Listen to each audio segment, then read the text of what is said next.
Good evening, everyone. Welcome to the Brandywine School District Board of Education regular meeting. Today is Monday, May 6th, 2024. We are live in the BHS auditorium, also broadcasting via Zoom. Ms. Harris, may I have a roll call, please? Mr. Scrobot. Here. Miss Pigeon. Here. Mr. Ackerman. Present. Mr. Heller. Here. Reverend Dickerson. Here. Miss Stock. Here. 6 present. Dr. Jagaday. 6 present, 1 absent. Thank you, Ms. Harris. I'll start off acknowledging this is National Teacher Appreciation Week. We have some other celebrations on the docket tonight. But if you haven't had an opportunity to thank a teacher in your life this week, please make sure you do so. And hats off to all the PTAs and PTOs that are out there showing some love and appreciation for the teachers throughout the schools in our district. And with that, it seems appropriate that we have Ms. Stock, our resident 2021 Teacher of the Year, lead us in the Pledge of Allegiance. I pledge allegiance to the flag of the United States of America and to the republic for which it stands, one nation, under God, indivisible, with liberty and justice for all. And at this time, I'll entertain a motion to approve this evening's agenda. So moved. Second. Ms. Stock, Reverend Dickerson, all those in favor say aye. Aye. Any opposed? Motion carries.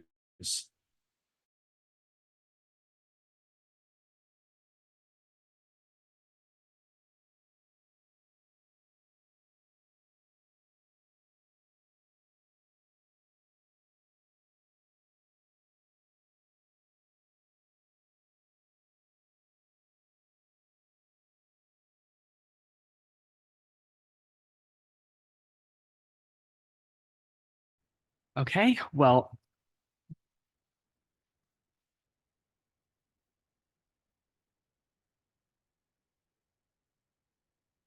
my name is Michael Payne, and I am the Student Council President of Mount Pleasant High School, and I am here with Osman Beg, the Student Council Vice President of Mount Pleasant High School.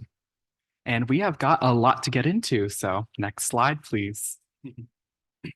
So Mount Pleasant has been up to some incredible things this past month. I think one of the most impressive ones has been Mount Pleasant being named the first AVID demonstration school in the state of Delaware.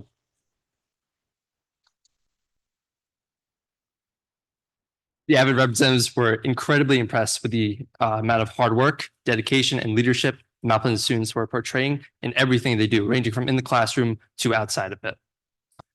Along with that, we also had our Blue Golds 5K, which was to raise money for the Delaware Foundation for raising awareness of citizens with intellectual disabilities. It was very fun. We had a lot of people come out, hundreds of dollars. And you can even see me and Michael there running in that bottom left picture. I was a little bit faster, of course, but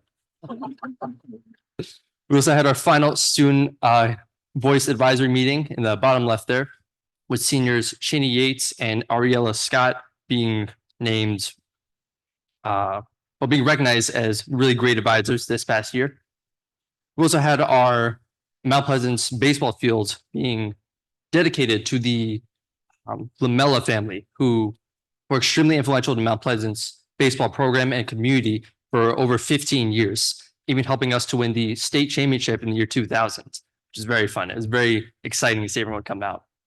Our radio program also got the chance to speak over the whiteout game at Frawley Stadium, which was very nice, very entertaining as well. We also had 2 seniors, myself included, along with Caitlin Cove, attend the Secretary of Education Scholar Dinner a few weeks ago, which it was surreal seeing everyone there. Governor John Carney got to attend. We had a member from the House of Representatives, a senator, and many other incredible people, a few of those in this room as well. I could not believe I even got the chance to attend that, but it was very nice. And we also had our senior decision day happen, where students got the chance to wear their school apparel of where they're attending next year. There are some very incredible schools that students got into, such as Colorado College, Swarthmore. Even Michael Payne here got into the Delaware, what's it called? World Scholars Program. I'm sorry, I was looking at the name. but that's a Michael. I'm super proud of him for that. Okay, next slide, please. Thank you. So we are definitely looking forward to prom. I don't know about any of the other seniors and people attending this year, but I am just super stoked with all the preparations. We also have our annual GSA Spirit Week that was actually just set in place today with the themes with Pajama Monday, Pronoun Day, Tuesday, Rainbow Day Thursday, and Flag Day Friday, with a new edition of Unity Day Green on Wednesday. If you didn't know, GSA stands for the Genders and Sexualities Alliance Club, which has the main goal of promoting diversity and inclusion regarding all sorts of queer identity throughout Mount Pleasant High School. We are also looking forward to graduation, of course, although I'm trying to stay excited for the rest of the school year itself. I know that on May 24th, there is going to be a senior sunset hosted by Student Voice Advisory Leader, Eris Cheney Yates. The radio club is going to have a meeting this Wednesday, and they are continuing to do great things for the media programs and pieces that we want throughout the school. The Spanish Honor Society is going to have their inductions this upcoming May 14th, and more college decision announcements are going to continue to be posted on the MPHS 24 decisions page, which has been really great at bringing the Mount Pleasant community together for anywhere that students have ended up, and of course, much more. Thank you.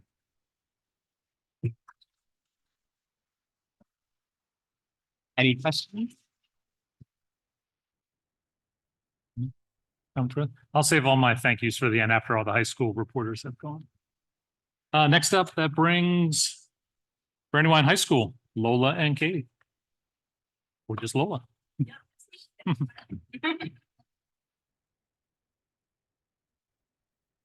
Okay, hello audience and board members. My name is Lola Fenning and I'm the student council president here at Brandywine. Unfortunately, our vice president could not be here today, so it will just be me. Okay, so starting off with academic and school-wide celebrations, our STEAM team won the National Samsung Solve for Tomorrow competition for the second year in a row.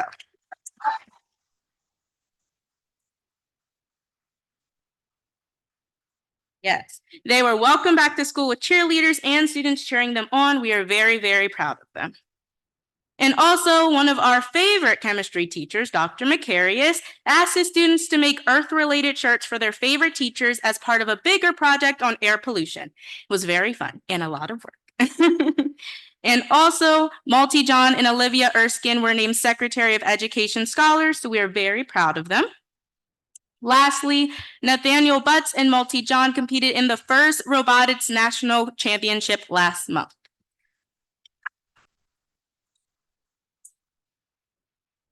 As for athletic and art celebrations, Brandywine held a successful signing day where 2 students committed to King's College and Delaware Valley University. Also, Angelina Mangano was named Delaware's Online Athlete of the Week for her accomplishments in soccer. And BHS ran alongside Mount Pleasant High School in the Blue Gold 5K. I heard that went very well. I do not run. However, I was definitely cheering everyone on. Absolutely. Okay. Moving on to the arts, our drama department took a day trip to NYC to see Wicked and sightsee. They had a great time.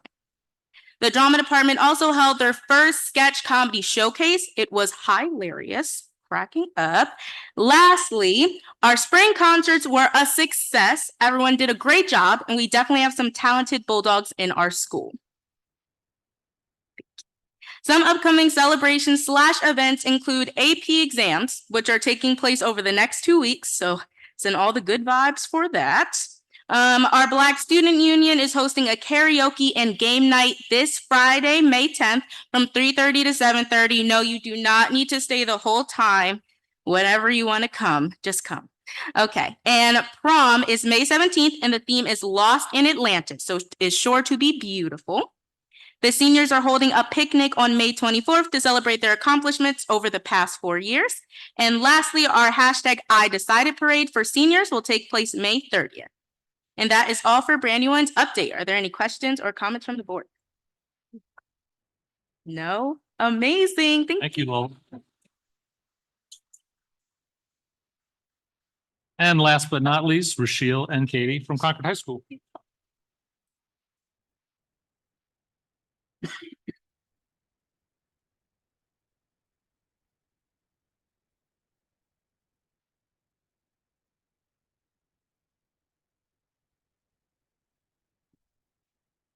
Good evening, board members and district community members. I am Rushil Patel, the president of Concord Student Council, and I'm joined today by our vice president, Katie Frampton.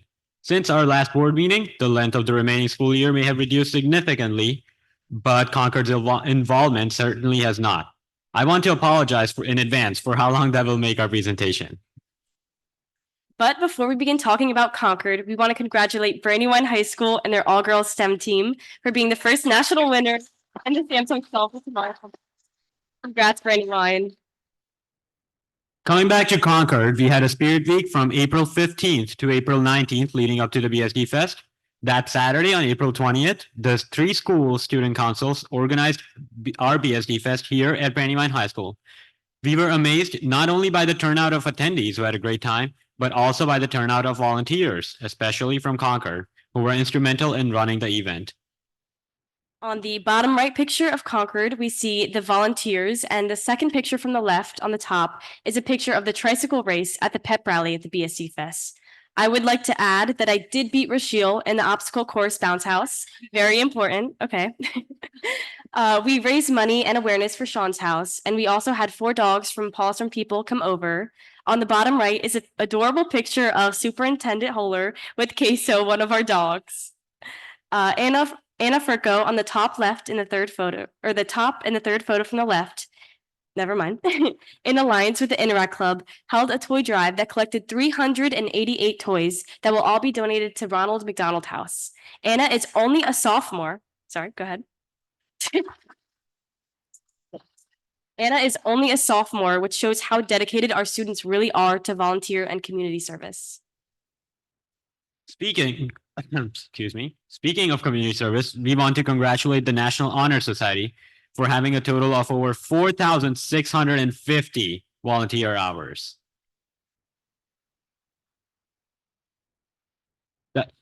That were turned in from its current 120 members. That is almost 39 hours per member, which is 14 hours more than the 25 that they're required to have. This goes to show that Raiders really go above and beyond in their responsibilities in serving the community. The NHS is also looking forward to another amazing year after inducting 63 new members on April 25th. Picture in the top right, and they will be electing their new officers tomorrow. Next slide, please. We would like to congratulate our students Emily Lynch and Evan Moe for being named Secretary of Education Scholars. They have shown exemplary work and drive in academics this year and are great role models for our underclassmen. As seen in the top right, our drumline performed at the Hagley Museum 5K. Similarly, music students took a field trip to New York City where they watched the Broadway musical Hadestown. As you can see in the top right photo, we met one of the leads, Philip Boykin. Music students also held a coffee house with some live performances from students. This week, our student council is wishing teachers a very happy Teacher Appreciation Week by decorating their mailroom and handing out some sweet treats to show our love for them. Teachers and staff do so much for our students. For example, they organized our end of the year movie night as an incentive for those with good grades. We truly cannot thank our educational staff enough for all that they do. Many students from DECA flew to California for their national tournament. They had a lot of fun down in the Golden State, or at least we've seen from their Instagram posts. The Center of Economic Education and Entrepreneurship hosted the Funding for the Future program with the band Gooding. They performed an inspirational rock performance that educated students on financial literacy with the state treasurer Colleen Davis in attendance. Finally, Dr. Estock's engineering level 3 classes had their design day presentations on April 29th and 30th. Every year, 3 class periods worth of students work on an engineering project for the whole year, centered around creating assistive devices for children with special needs. And every year, they get to come to school all dressed up and present their work to an audience of their parents, classmates, and evaluators in the field of engineering, including some of our own alumni. Next slide, please. Coming up, AP exam season started today, and these are probably the hardest tests taken by high schoolers across the country. Believe me, I just had to take 2 of them today. I want to thank our teachers for going above and beyond all year in preparing their students for AP exams, and we wish all students the best of luck on these stressful but rewarding exams. Also today, Student Council held its elections for next year's officers. We are looking forward and very relieved, believe me, to pass the torch onto some great leaders. On May 14th will be our BSD Lifesavers recognition ceremony to wrap up Concord's second year with the program. Basically, BSD Lifesavers provides an introductory nursing program experience to 10th and 7th to 10th graders students who are underrepresented in the field of nursing. They obtained one-on-one mentorship with the nurses from Christiana Care and the University of Delaware for CPR certification. Our lifesavers truly deserve the recognition they are getting, and we know that they will go on to indeed save many lives. May 15th will be a big day for our seniors. They will wear college gear to school for Decision Day, and they will be presented with awards in an exclusive invite-only senior award ceremony in the evening. May 19th will be the theater gala, which will be similar to the fancy award shows that you see on TV, with theater performances and awards for the seniors in our shows. And on May 20th, the last regular day of school for seniors, we will have our senior sunset. Concord will host our prom at the Deerfield Country Club on May 30th. The theme will be Under the Stars, drawing inspiration from one of the greatest movies ever, Tangled. So true. And on June 2nd, Concord will be holding our commencement ceremony at the Bob Carpenter Center at 1 p.m. On a personal note, I know that many high school students, ourselves included, dream of being done with high school, but only now we are realizing how much we will miss Concord and BSD. We will miss getting excited about buffalo chicken mac and cheese days in the cafeteria. We will miss the joy of beating Brandywine at lacrosse and baseball after we process the trauma of losing to them in football. We'll miss fighting for Brandywine School District in the referendum, but most of all, we'll miss walking up to this podium and presenting to the best audience we could possibly have asked for, a community that really cares about education and their institutions. In closing, we would like to thank our advisors, Mrs. Brody and Mr. Rispoli, without whose support we could not have done even a tenth of the work that we did. I have been working with Mrs. Brody for 2 years now, and I still don't know how she manages to run student council and senior class board better than anyone else while raising 2 adorable daughters who seem to have caffeine instead of hemoglobin in their blood. And Mr. Rispoli, who always deals with the administration side of things and sporadically chimes in with his humorous quips. We want to thank our Raider family, including staff and students, for an amazing year, especially student council members for responding to our remind notifications in the middle of the night and showing up when we needed them the most.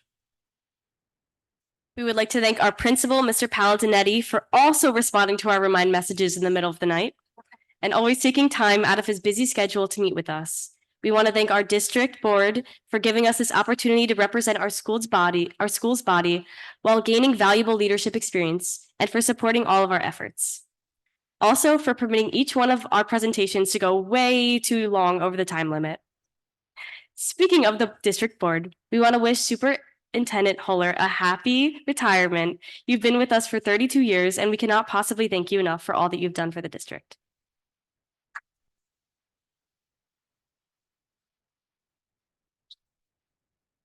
And last but not the least, we want to thank you, the district community, whether you work for BSD or you have a child going to school here, or you are simply invested in the progress of our educational institutions.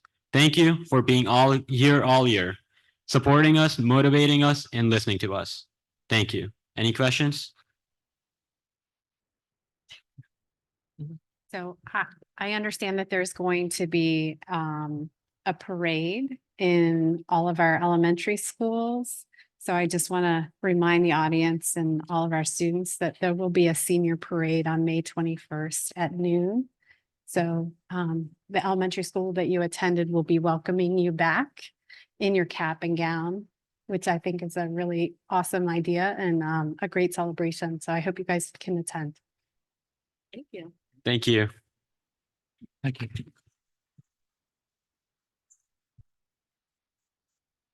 So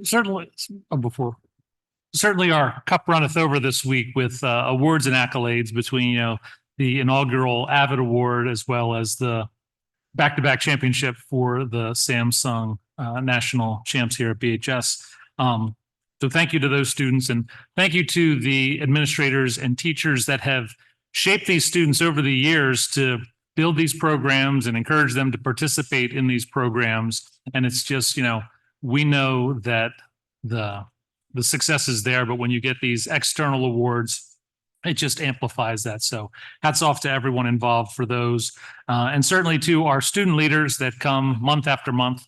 It's been a privilege and an honor to watch you grow throughout the year in your public speaking, in the level of comfort and how relaxed you've become with each and every presentation, and showing your leadership just in the activities that you're planning, in the engagement with your fellow students, and most importantly, the community work that you're doing and the importance that you've put on community service. So there's no doubt that all of you will be successful in your future endeavors, but please continue to make community service a part of your life, and you'll be rewarded tenfold. So thank you and best of luck at graduation and wherever life takes you. Come back and visit. Share with us, what you're doing. There's always events through the counseling office to, pass on some of that guidance to the younger generation. So thank you.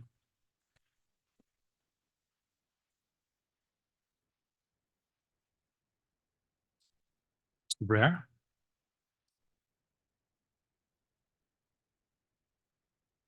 Maybe I should have waited until after you went.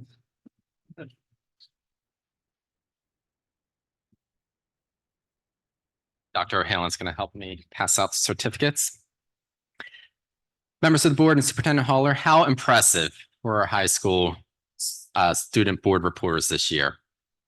Our board reporters took time each month to solicit the student voice and share the students' impact on our community. They organized information from clubs, organizations, and athletics, then presented it publicly in a professional manner. It was evident that they took this responsibility seriously. To our student reporters, I know this for sure. Each of you strengthened our community by presenting the impact of the student voice and the power of student leadership. You also assisted our district leadership team in making more informed decisions to improve the education and the experience of all students in BSD, and you represented the best of what it means to be a Brandywine Bulldog, Concord Raider, and Mount Pleasant Knight. In addition, you leave a legacy with your student-led initiative to pass the referendum. Your advocacy and your leadership results will benefit students in classes that follow. Since this is the last board meeting of the school year for student presentations, I ask all the student reporters to come back onto the stage one last time. Dr. O'Hanlon is going to pass out a certificate. From Brandywine, we have Lola Fenning, who is a junior and will maybe be back on stage next year. And I do want to recognize Katie Grant, who is not able to be here tonight. You guys can keep on walking down just a little bit. We have Rochelle Patel and Katie Frampton from Concord High School, who will be going to UPenn and UD, if I'm correct. And from Mount, we have Michael Payne and Osmond Baig, who are both going to UD. And if I understand correctly, Michael will be spending the first semester in Spain. Collectively, you have set the bar high for next year's reporters. We hope that this experience helped you build on your own confidence and leadership skills. We wish the seniors continued success in college next year. Job very well done.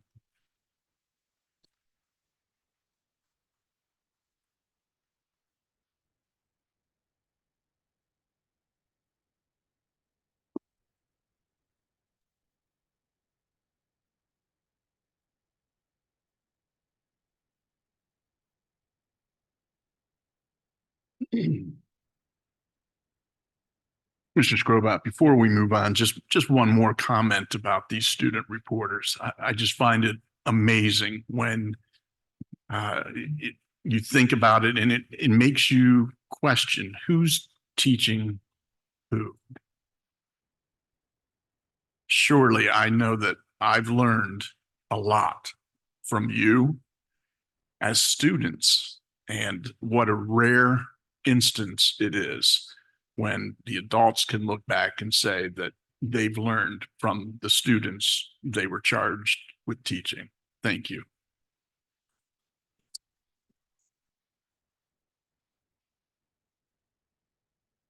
All right, that'll move us on to our next special presentation, District Behavioral Support Person of the Year. Good evening, President Scrobot, Vice President Heller, ladies and gentlemen of the board, and to all of our esteemed guests that are joining us this evening. It gives me great pleasure as the Director of Human Resources to celebrate our Behavior Health Professionals of the Year.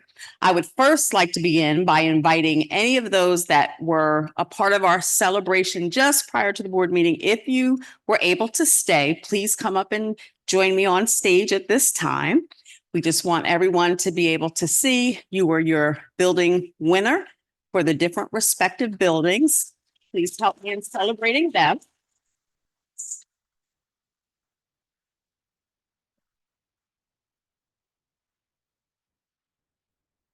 They come from work experiences, and you can just kind of go ahead down on either side of the screen, please.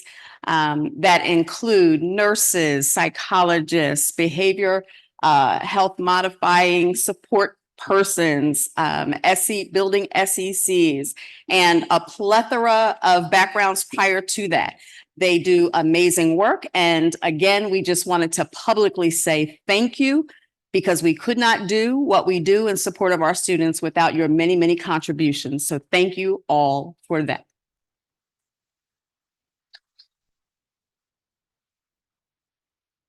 And in addition to them, we have another very distinguished young woman who is here with us this evening, and her accolades extended beyond being her building winner. She also won for the Brandywine School District and will proudly represent our district on Monday, May the 20th in Dover for the state competition. At this time, I would like to invite Ms. Tanya Milionis and her principal, Mr. Jeffrey Lawson, who will give some comments after a brief video clip so that you can see some of the amazing things that Tanya does. Please come on down.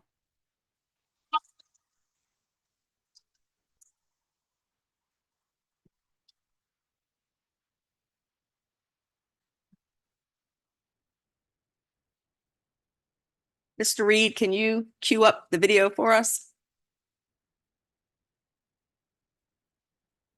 Come on.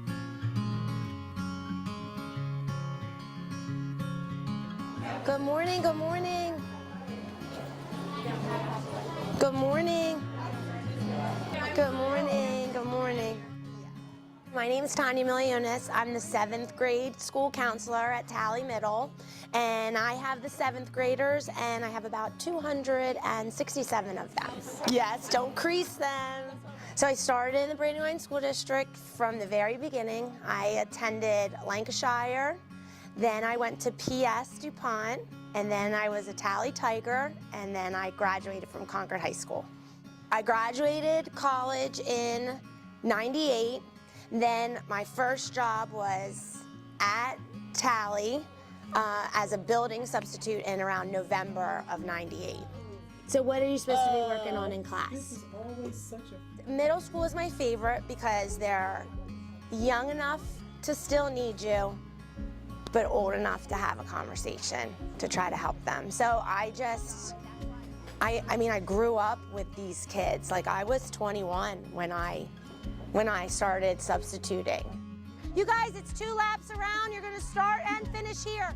Jackie Muller was the health and phys ed teacher here. She got me involved in coaching. She got me involved in the athletic director job. So that first year I had coaching jobs. I was athletic director. I was in a gym that I just knew I was never gonna leave, and that was it. Good job, Logan. Come on, Clay. All the way through, Clay, all the way through. A big part of growing up was my mom telling me that people will always remember how you make them feel. So I go into everything making sure that these kids know that they're loved, they're supported. We're gonna do anything that we can to get through what we have to together.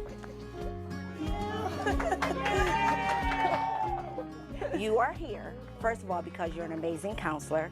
Second of all, because you're just a good person. So it makes me happy to tell you face to face that you are amazing. You are superb and excellent at what you do, and you bring value to this district. And our kids couldn't have landed in a better place when they landed under your care. And so it makes me so happy that not only are the people of this district going to know how amazing you are, but the people across the state are going to know that too. Because Tanya, you are Brandywine School District's Behavior Health Professional of the Year.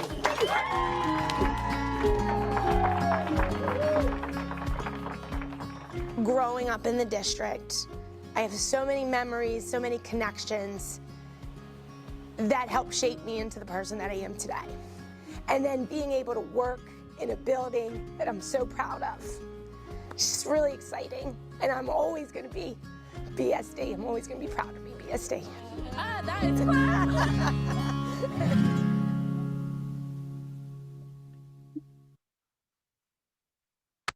Milliones. On behalf of the Brandywine School District Board, district administrators, staff, students, families, and community members, we salute you for being our 2024 Behavior Health Professional of the Year.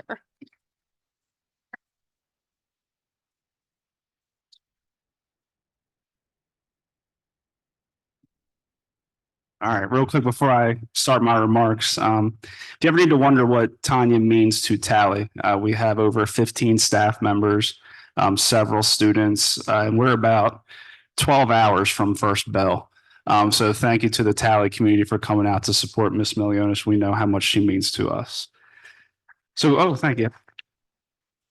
So before I get started, so good evening. President Scrobot, Vice President Heller, Superintendent Holler, members of the board, and members of the BSD community.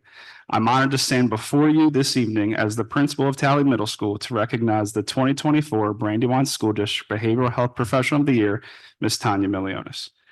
The year is 1981, and Ms. Milliones, who was then in kindergarten, graced the halls of Lancashire Elementary School. This was the beginning of a lifelong journey in the Brandywine School District with subsequent stops at P.S. DuPont, Tally Junior High School, and finally completing her education in the district as a graduate of the Concord High School class of 1994.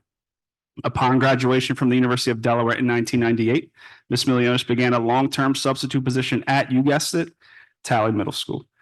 Ms. Milliones often talks to us about how happy she was to obtain a long-term substitute position at the middle school she attended. In fact, she was so happy that here we are 26 years later, and she's still at Tally serving the students in the community to the very best of her ability. Ms. Milliones is Tally. She wears many hats that include field hockey coach, school test coordinator, athletic director, problem-solving team member, academic MTSS team member, and not to mention the 7th grade guidance counselor. As a 7th grade counselor, Ms. Milliones cares for nearly 300 students and their social and academic well-being each day. Ms. Milliones is the first to assist a student in crisis and is willing to drop whatever she is doing to assist a family in need.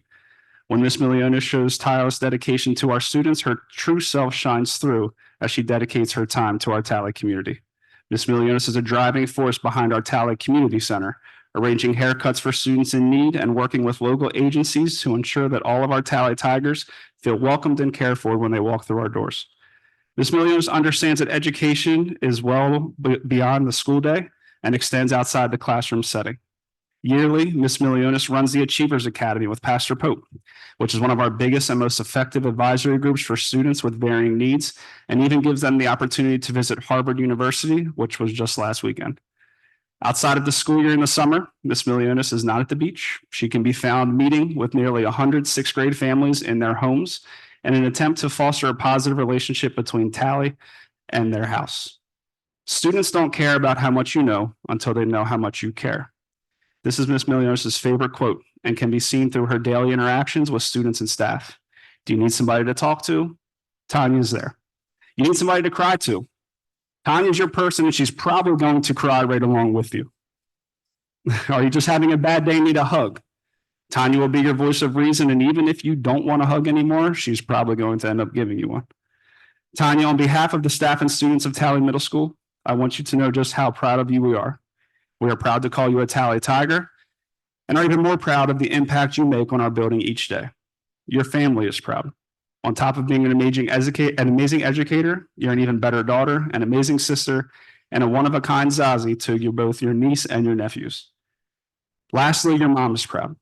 It is evident you carry a piece of her daily with your wise words, loving heart, and the love for sunflowers. The meaning of a sunflower is positivity and joy, which comes as no surprise, as these two traits shine through in your daily interactions with our staff and students. I know your mom's extremely proud of the educator you have become and would be thrilled to see the recognition you finally are receiving this evening. On behalf of the Brandywine School District and Tally Middle School, we wish you nothing but the best of the state competition and look forward to the big celebration we're going to have on May 20th. Congratulations, and always remember that Tally loves you.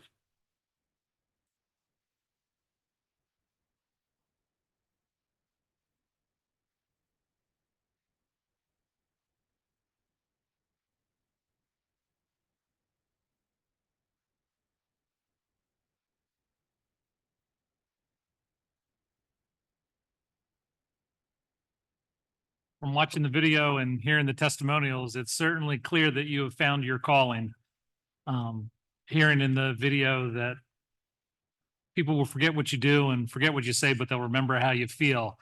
That is clearly comes through in your smile and through the video and the interactions with all the students. And, you know, certainly the support that you give to all the students in the district over the years is evident by the support system that you have here. So congratulations and thank you for representing Brandywine School District, and we wish you all the success at the big dinner.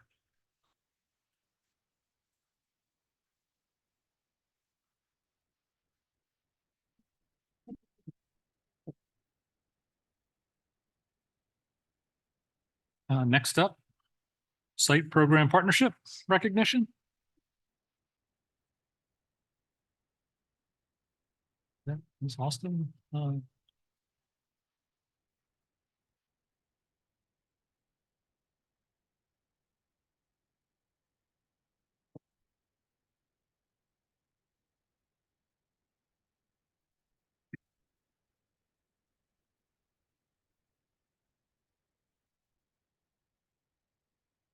Really stinks following up after that. I was like crying back there, and now I have to like get myself together. Heather Austin, I'm the proud principal of the Brandywine School District Site Program. I just wanted to take a moment to thank our board, our BSD executive team, our site family, community, and all of our community partners for the invitation to recognize two of our community partners this evening. To my left, I have three of our graduates of the site program this year. I'm extremely sad that this is it.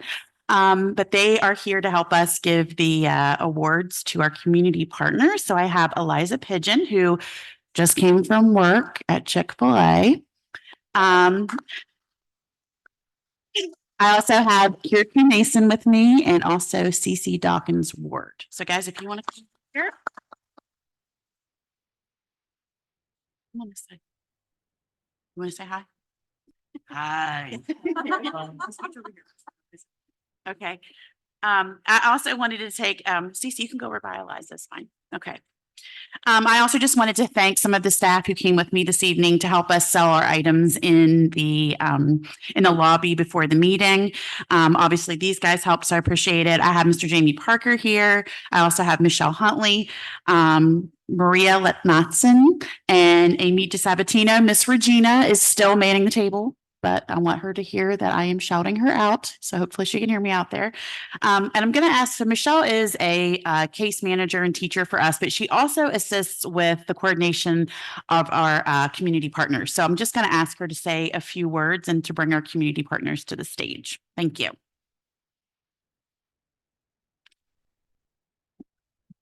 Good evening, everyone. As Ms. Austin said, I am Michelle Huntley. I'm one of the case managers as well as the worksite coordinator for the site program. And if you aren't aware of the site program, we are part of Brandywine School District. We're the 18 to 22 program.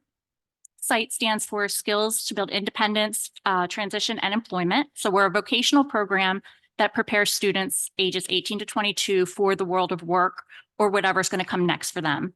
So our community partners are incredibly important. We could not do what we do without them. So we are appreciative of each and every one of them. but we are going to highlight two tonight. So tonight we would like to honor Waggies by Maggie's as an outstanding community partner.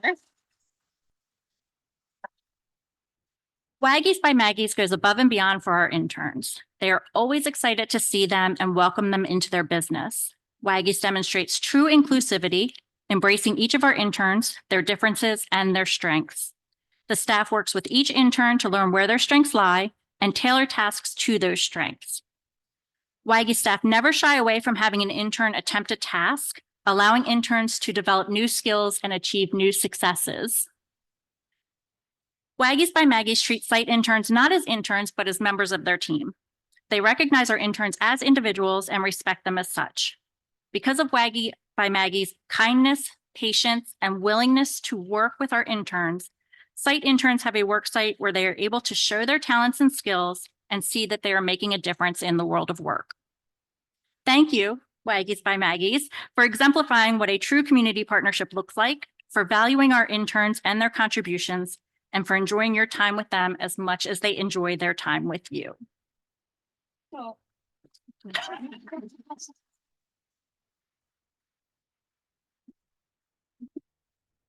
we just have a quick certificate of appreciation. Oh, before you.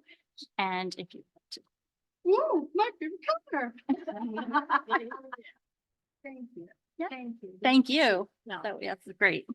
You're one of our favorites. The kids love it. And Wednesday is a favorite day of ours too. I'm glad to hear that.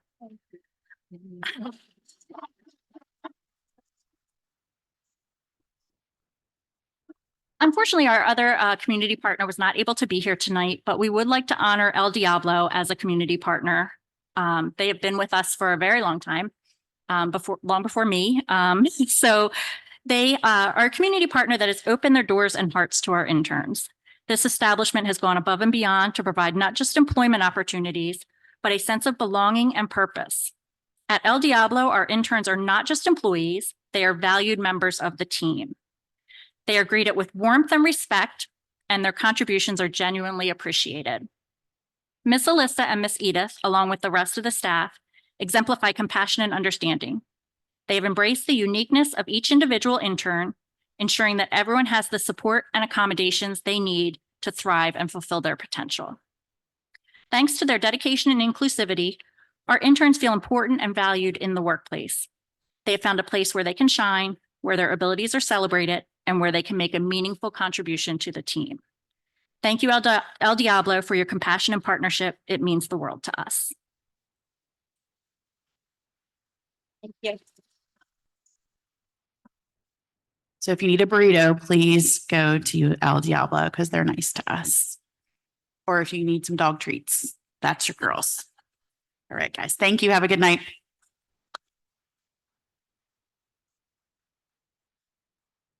And thank you for our wonderful t-shirts from last month. Yeah. We appreciate it.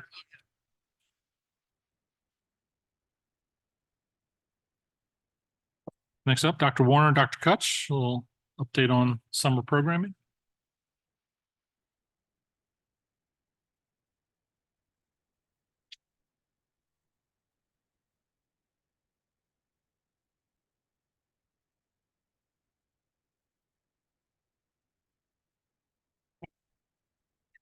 Perfect. Good evening, President Scrobot, Vice President Heller, board members, Superintendent Holer, and guests. Once again, the Brandywine School District will provide our comprehensive summer programming to support learning and accelerate students for success. We will also provide entitlement and extended school year services as well as recovery services for eligible students and enrichment with camps and programs. So very similar to last year, we are offering summer programming in the following areas. We have Summer Academy, which includes grades K2 and 3-5. We have middle to high school summer bridge program, language development for multilingual learners, and high school credit recovery. We also have special education. We'll continue to offer entitlement programs and extended school year to qualified students. And we have continued our camps in the areas of STEM and performing and fine arts and have again introduced summer learning with free access to resources and a summer reading program. So the goals of summer academy programming are to close the gaps of unfinished learning. And by utilizing research-based practices to address critical prerequisite skills and standards that students must know to advance their learning. By providing acceleration lessons, looking ahead at key standards to ensure opportunity and access to all students, and social emotional development, helping to develop student self-awareness, self-management, and relationship skills that support success in life.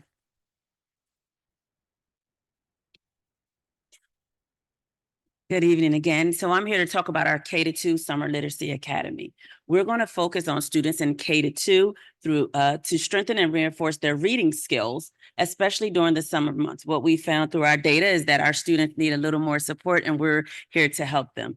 Our summer literacy program aims to provide a supportive and engaging environment. So we'll have small group instruction, we'll have interactive activities, literature exploration, and progress monitor. And I'm happy to report that almost all of the teachers are from BSD, so they are excited to continue the curriculum that we currently have in place.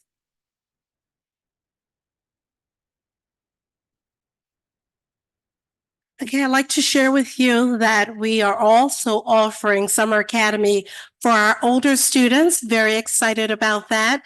Also looking at the data, we realize that our students need additional time in writing. So for our 3rd through 5th grade Summer Academy, we'll focus on students to strengthen and reinforce writing and reading skills and math reinforcement. We will also be using high quality instructional material. We plan to have lots of fun and excitement. We know that for many of our students, they may think, oh, well, let's stay home. These students will be running to our program this summer because that's the way we have planned it. All of our teachers also for 3rd through 5th are from BSD, very excited to be a part of the writing program. We will work on reading fluency, stamina, and place an emphasis on attendance incentives as well. The Multi-Literacy Learner Summer Academy will focus on students in grades K through 5 and secondary newcomers. Language and literacy instruction will target students' academic needs in listening, speaking, reading, and writing. They'll get a preview of next school year's grade level texts. They'll participate in fun camp-like activities and receive attendance incentives as well.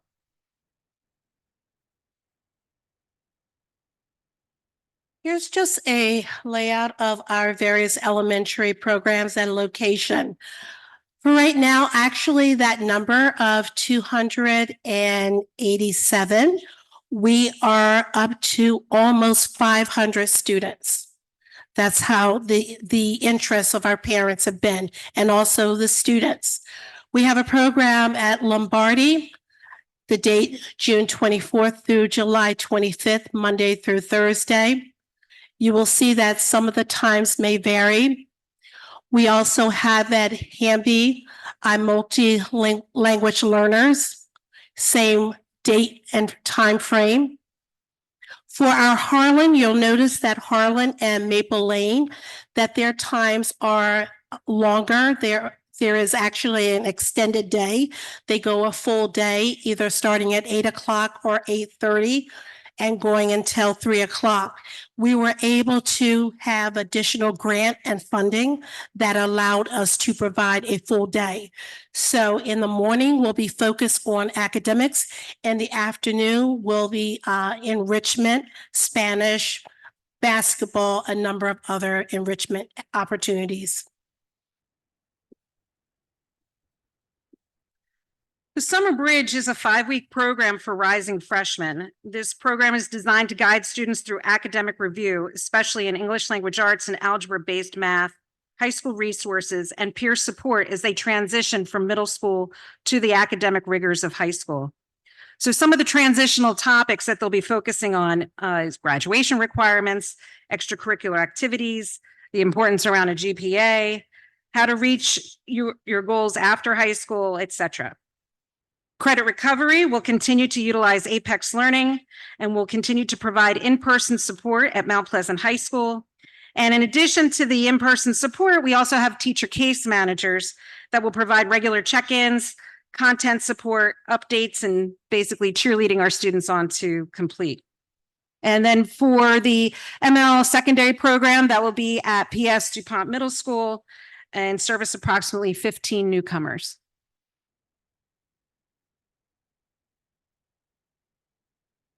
Good evening. Unlike some of the other programs, our special education programs are determined by students' IEP teams. That those decisions are made throughout the school year based on eligibility criteria.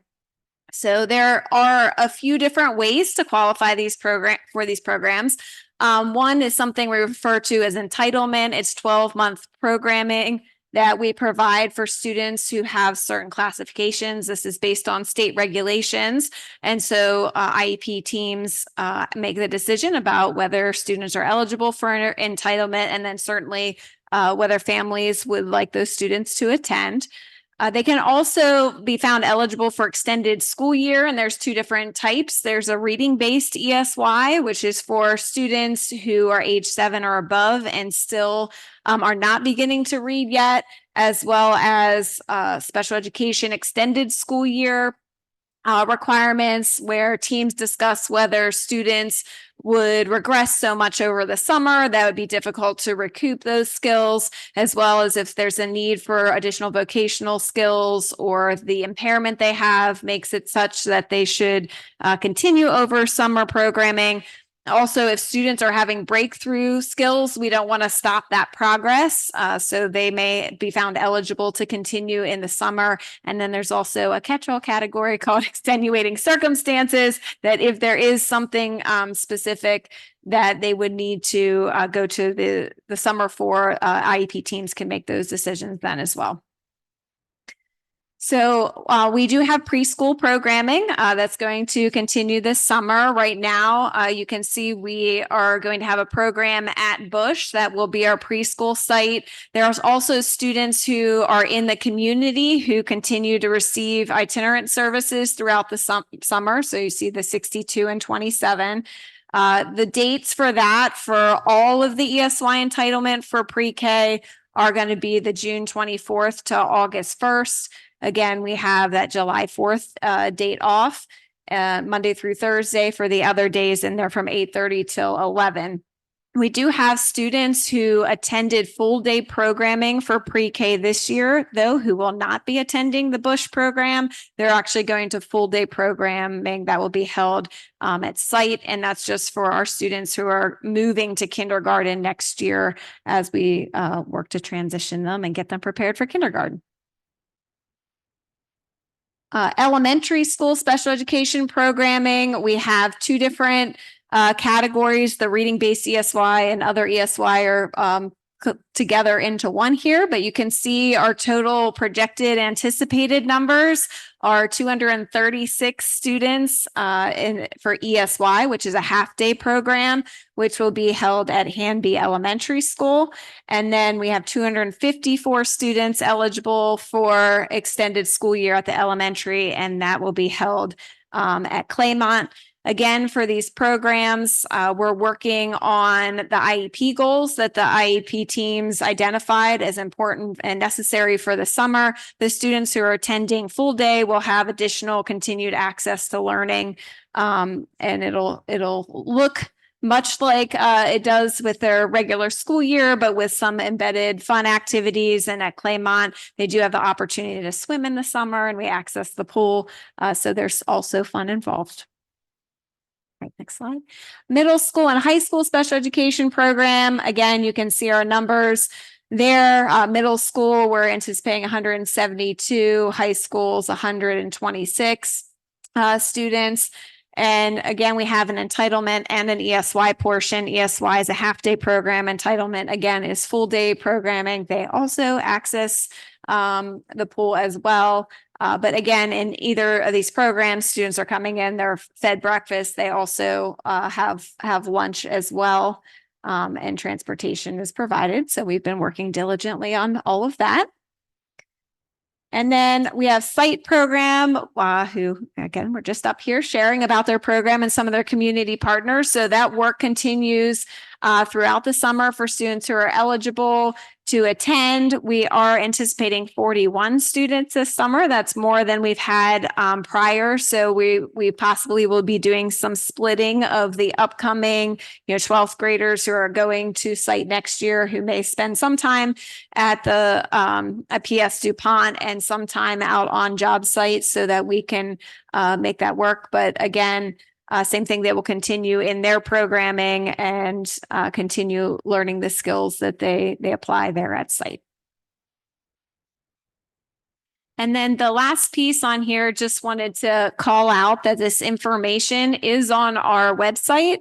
It's under Learning in BSD, and then there's a Summer Learning Opportunities category that goes a little bit more into this information and then has a master chart, such that you see up there, of all the programs and the times, because there are a lot of them, and it is a helpful reference for anyone who might want to check back.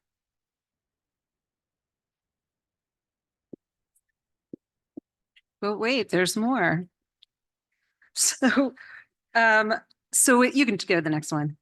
So we do have camps again being offered in the Brandywine School District. They are a full day from 9 o'clock to 3 o'clock p.m. We also offer breakfast and lunch in each of the camps. And if you click on the Summer Fine Arts, just as some examples, we have many offerings. Jazz ensemble, instrument exploration, arts camera action, which is ceramics. We have a ceramics and wood shop workshop, musicals, movies and moves, dancing to your favorites, rocking around the 50s, elementary musical. And then we also will offer it multiple times because many of these camps are so very popular.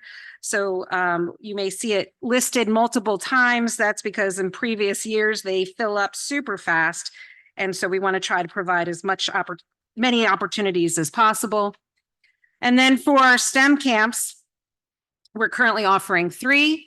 We have the elementary STEM camp for rising 4th and 5th grade students.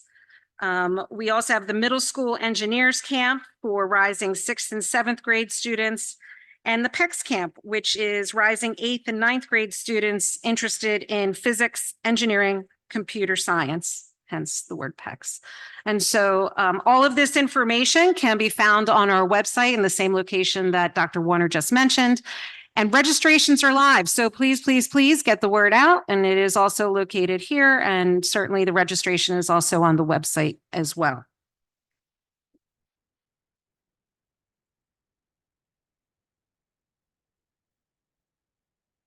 At the middle school level, our teachers are continuing with practices from last summer, as well as capitalizing on the momentum of their successful Reading March Madness Challenge we had this year, when we saw significant increases in Sora minutes and borrowed library books. So this summer, both middle and elementary students will have several ways to engage in reading related activities because we are partnering with Newcastle County Libraries. So exciting. We are teaming up with the librarians from our local county libraries in order to generate more participation and build strong reading practices. We'll be blending the county library summer activities with our BSD activities to provide more opportunities, incentives, and fun for our students. Students who complete a set number of reading activities will be awarded not only by the libraries, but also through the district, as those students will be entered into a raffle to win prizes. All information and documentation regarding the summer reading will be housed on the district website, which will include links to our Newcastle County libraries really soon. We're truly excited about this collaborative effort to increase students' love of reading. At the high school level, Brandywine, Concord, and Mount Pleasant are sharing their love of reading in different ways, like curating teacher recommendations with summaries, offering a choice board of activities, and providing students AP Literature and AP Lang classes required preparation for the upcoming school year. And all of that information is located on not only our website, but if you click on any of the links to the local our 3 high schools. Math is offering up a summer challenge as well. Each week, students may earn weekly raffle tickets for a chance at one of 3 grand prizes. The drawing is to be pulled at the start of the following school year. And so you can see here on the flyers, these as well will be posted on our website with the incentives of what kids can earn. These flyers provide a list of resources families can access over the summer to provide opportunities for summer learning themselves. So activities that families can do with their own children for summer learning to continue. We made sure to include both online and also in-person local resources. So if they want to go locally to the zoo or other things that we found that may be free, that certainly families are welcome to bring their children to. And then when they're asking questions like, what can we do? What can I do to support, learning over the summer for my kids? All of this is housed in one place. And then this will also be located on our website, and we'll also make sure that this goes out from each of our buildings. And last, our Spanish immersion coach, Gianna Rivera, has also provided resources for all of our Spanish immersion families to continue to support their students this summer, which are also found on our website and will also be shared with our families. Wow. Whew. That's a lot. Any questions? I have a question. I'm gonna make an assumption, and so just tell me if I'm wrong. The summer camps, those are for BSD registered students only, not anyone in the community. What we've done in the past is we've prioritized our in-district students, and then as we get close, if there's extra room, we open that up Okay, to possibly outside families. thank you. Sure. And with the summertime, I know we've really ramped up our summer programming over the last couple of years, COVID, post-COVID. Is there any kind of pre-assessment, post-assessment, or is that still done during the regular school year? Or is there a specific measure to try to get growth for the students that are participating? We have actually talked, so two things. One, yes, we will continue to look at our spring map scores and then our fall map scores and compare the two for students who did participate in summer programming as compared to those that have not. But we also have now the opportunity to do pre-post with our elementary programming as well and progress monitoring. Yeah, During. even, whether we can look back to, I guess, from maybe 2020, 2021, but also kind of making that as a metric for a data point to collect going forward. Students who participate, where they 1 year out, 2 year out, 3 year out, and just kind of gauge some of that process from their participation. Yeah, for sure. Thank you. I don't have a question. I just want to say that I appreciate the resource list, the virtual option and in-person options for families. And wanted to know if you all had considered adding FAME as one of the resources available to families. I don't know if there's a cost or not though, but that might be a great resource for those interested in STEM. We can absolutely advertise that as a collaborative effort for sure. Thank you. I would just like to thank the team for such a comprehensive plan. For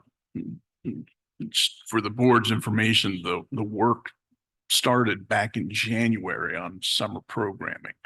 And as Mr. Scrobot pointed out, this is, I think, probably the most complete, comprehensive summer learning packet that we've put together. So thank you for those efforts. I have actually one more question for Dr. Warner.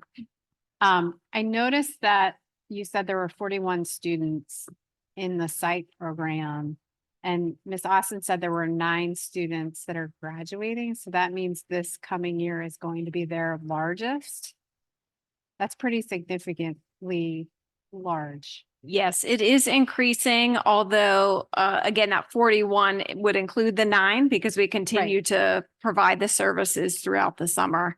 But yes, it is growing in size. And so we continue to plan to make sure that, we have the staff and the support to do the things that we want to do within the program. And again, many of you saw the new PACE lab. So thinking about how we're going to be using that efficiently and the staff who are going to help kind of manage a rotation so that students get the experiences they need. I guess that's like 32 students. That must be their largest class by at least a dozen. It's close. We were around 30. We were close to 30 this year. So it's a few more, but it increased this year from the last year as well. So we just incrementally seem to be inching our way up. But again, a lot of good experiences for our 18 to 22-year-olds in that program. And we hope someday to expand out of our current location and be able to provide more experiences, but we will continue to work with what we have and help support students as it grows. Thank you. Great. Thank you very much.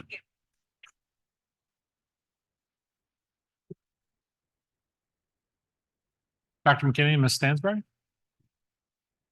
with an update on our recent student voice event that I think was mentioned in one of the high school reports.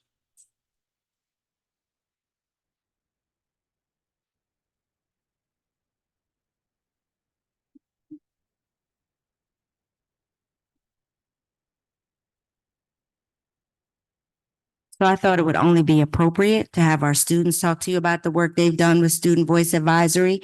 So I am Dr. Yolanda McKinney. I have the pleasure of working with some phenomenal young people in the area of amplifying student voice for the district. So I'm just going to talk to you a little bit about, next slide, please, student voice in BSD. So we host 3 conferences a year. The conferences focus on specific areas that the site teams come up with, and the students will talk to you a little bit about them. They organize events, they promote student engagement and involvement in school activities. Through the Student Voice Advisory, students are empowered to become leaders and advocates for their own education. So I'm going to let Ms. Stansberry come up, and then our kids will talk to you a little bit about what they've done this year.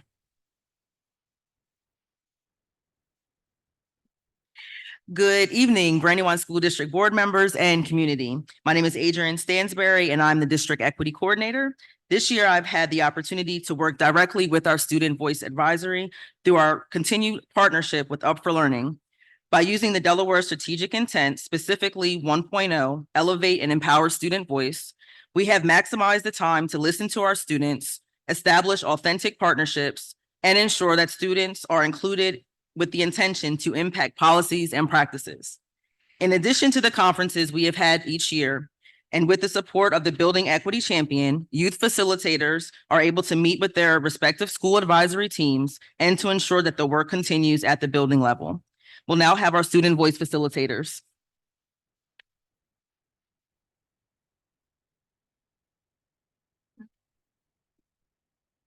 Okay. Okay. Hi, everyone. So as for Brandywine, we have been working with the Cell Phone Policy Committee. Oh, next slide, please, I think. Also, my name's Lola Fenning, if you were not here in the beginning. Okay, so as for Brandywine, we have been working with the Cell Phone Policy Committee to provide some suggestions on how to make the new phone initiative a smooth transition. Also, our biggest accomplishment is creating a survey on sense of belonging in our school, since that was one of our lower areas on the panorama data. We are proud to say we received a very respectable response rate on our survey due to an initiative that we created for the staff and students. Lastly, we presented at a staff meeting to introduce ourselves to the staff. We also made a Kahoot surrounding the panorama data. It was great seeing the staff understand where we are as a school and what we can do to improve.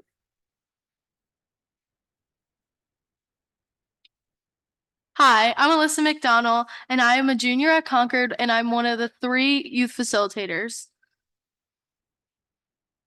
As a student voice team, we went through this year's and last year's panorama data, comparing and contrasting the data. Through our research, we decided to focus on Concord's sense of belonging.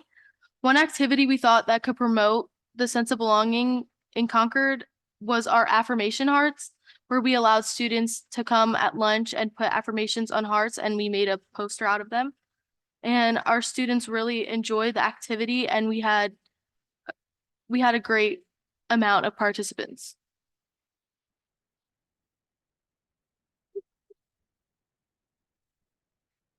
My name is Michael Payne, and I'm here on behalf of Cheney Yates and Araceli Scott from our personal board of the Student Voice Advisory. Next slide. So the Our student voice advisory has been using data to make change, and students on the Mount Pleasant High School Student Voice Advisory use their panorama survey data to amplify their voice and around the ideas of mental health and sense of belonging.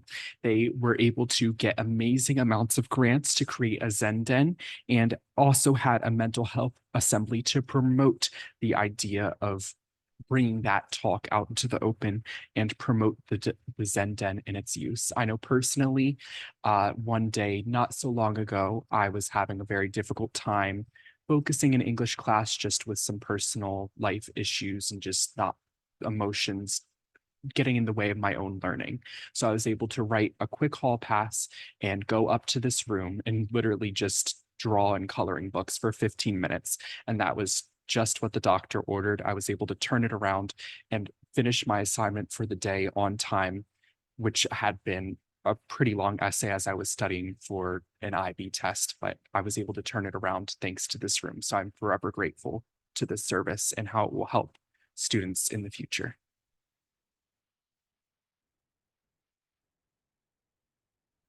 All right. This year, we began the process of incorporating our middle school students into our student voice advisory.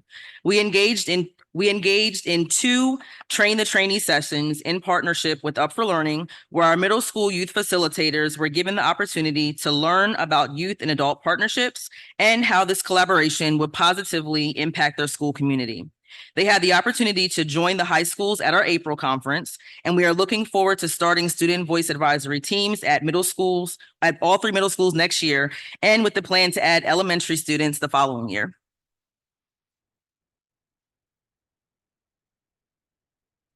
So I'll just leave you with this. There are many reasons for us to amplify student voice, but I think the most importantly is if you want to know how to best serve your customers, ask your customers. So I am excited and incredibly honored to be able to work with this group of students. So I'm just thankful. I'm trying not to get all emotional. They have done a lot of hard work this year in amplifying student voice, and I am so very proud of the outcomes and what they've achieved. So thank you.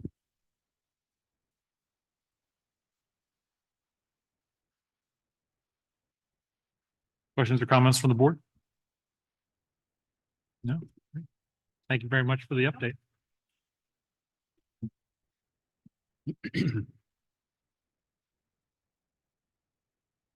And with that, turn it over to Mr. Holer for the superintendent update, district news and updates.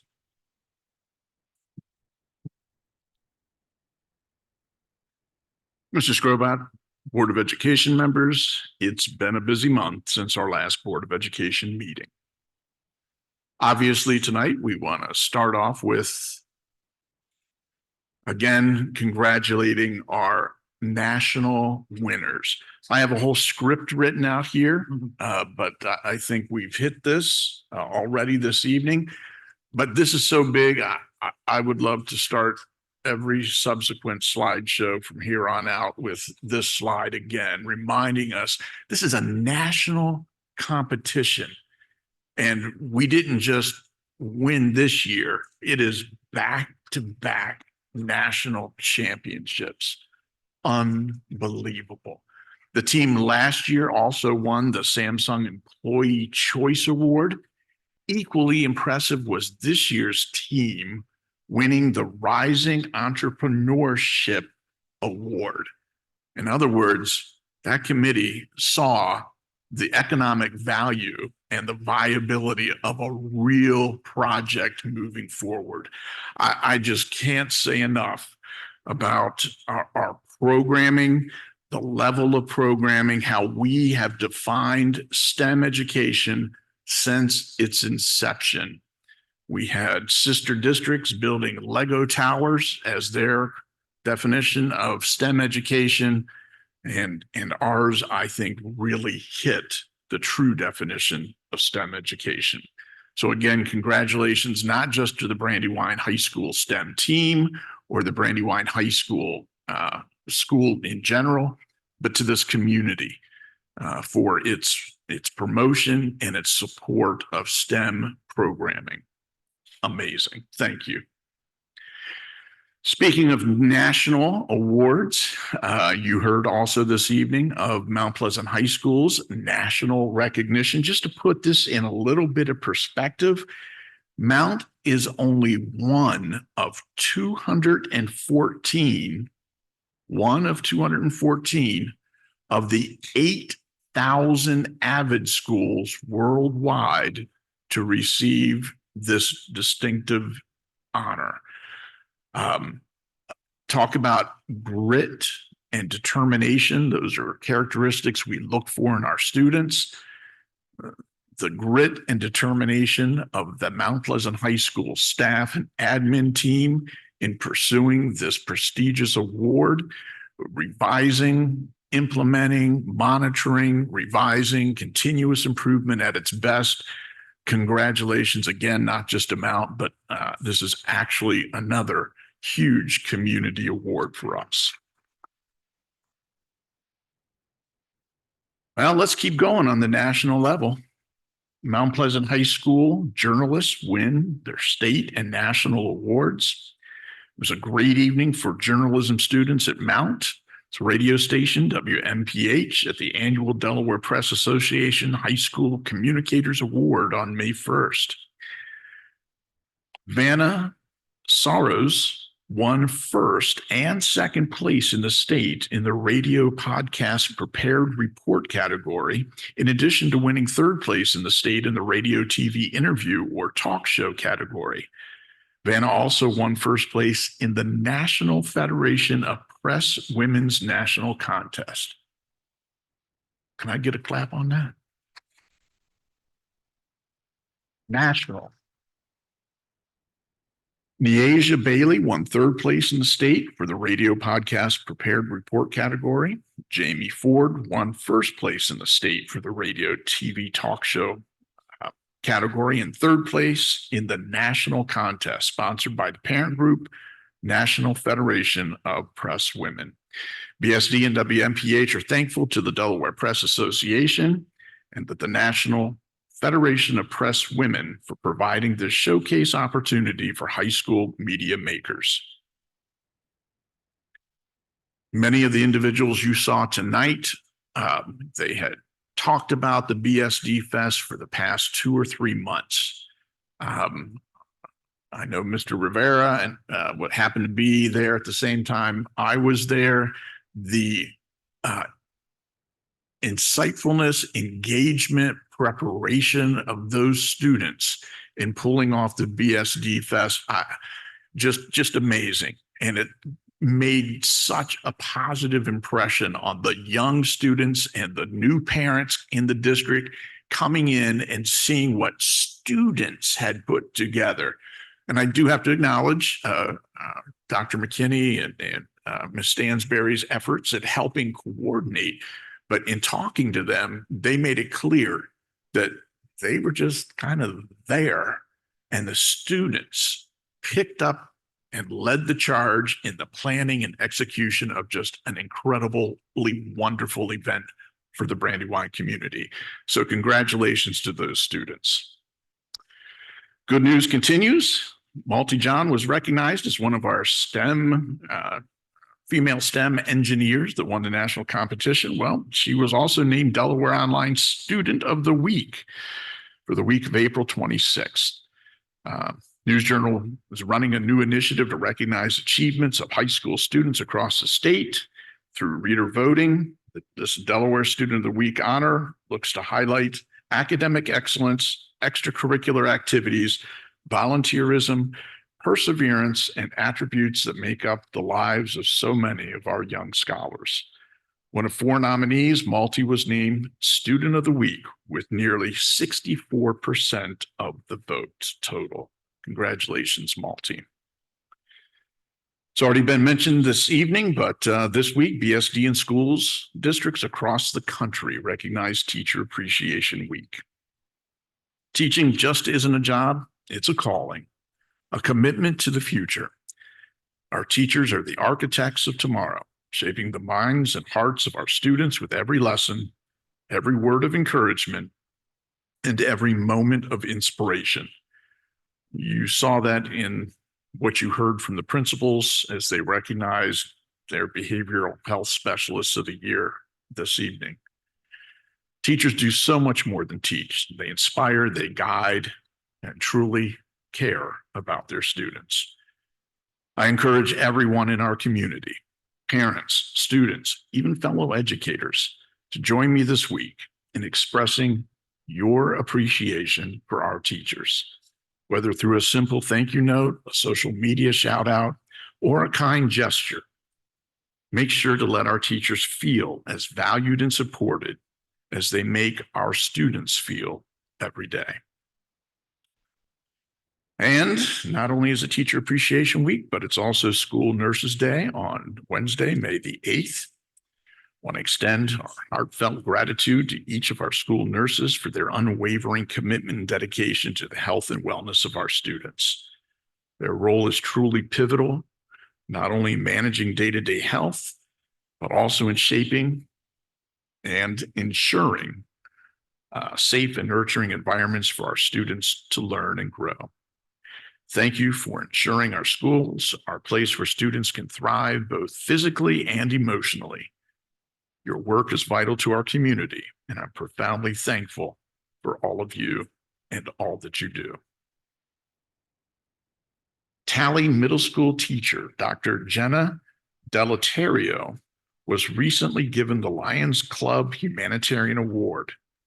The award is presented annually to individuals who have distinguished themselves through unusual service in work-related or volunteer activities within the Claymont Lions Club service area. Dr. D is the driving force behind the monthly peace walks in Knollwood.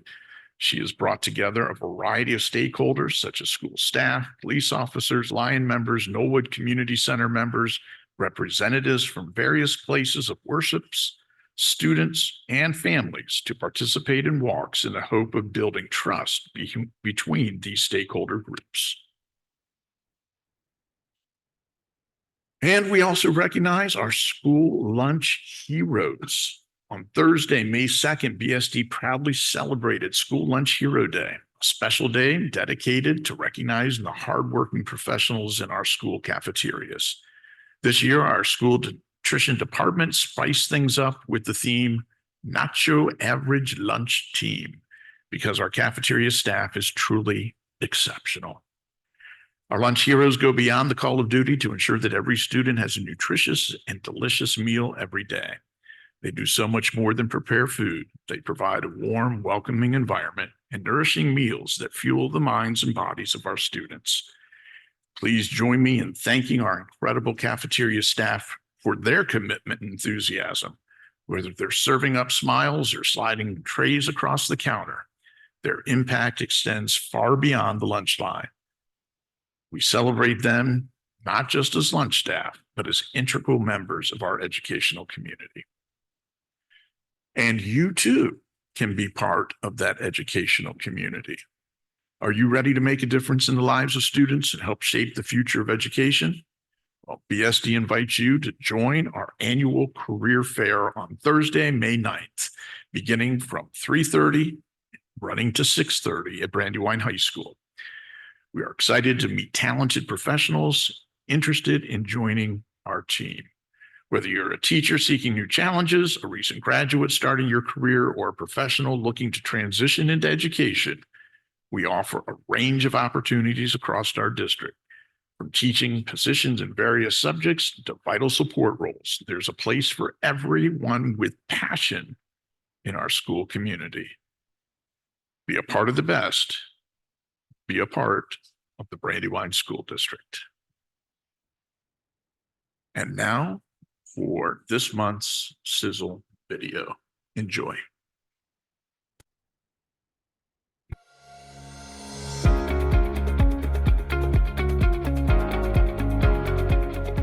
I want to be the first to announce to everybody that we are officially the first AVID demonstration school in the first state of Delaware. We want to thank our district staff for supporting and believing in the mission of AVID and believing in the work that we are doing to make sure that all students have access to a global society and college and career readiness.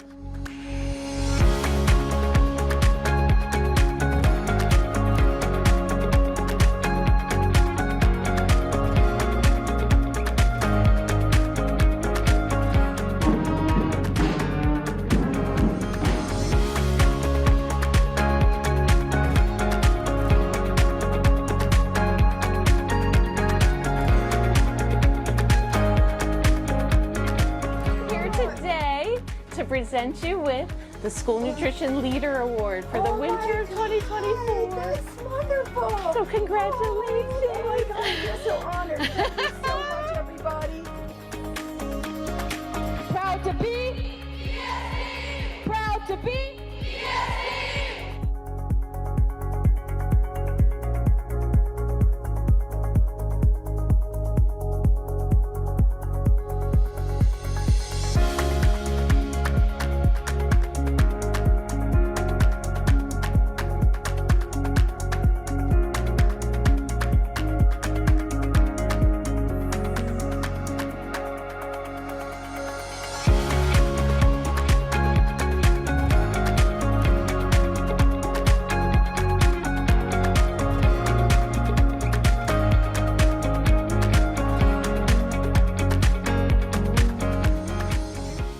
I am immensely proud of them, where they worked with special education teachers to provide tools to them using games to help students with disabilities.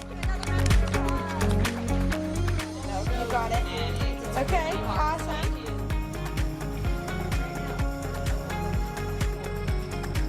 Push and twist.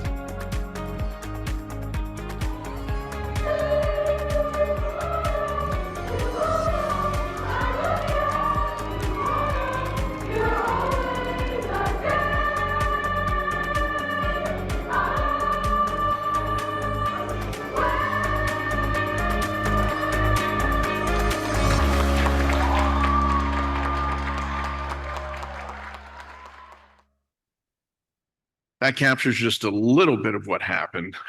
Not making the show tonight, we had a group of teachers along with our Deputy Superintendent, Dr. Lisa Lawson, present to state legislators at the Kids Caucus about the value of a return to structured play. We had Dr. Kutch accept the Superstars of Education Award on behalf of the Brandywine School District's empathetic approach to STEM and using one's skills and talents to serve others in the community. And finally, I'd just like to recognize an accomplishment, an outstanding professional accomplishment by one of our team members. Congratulations to Dr. Tammy Grimes.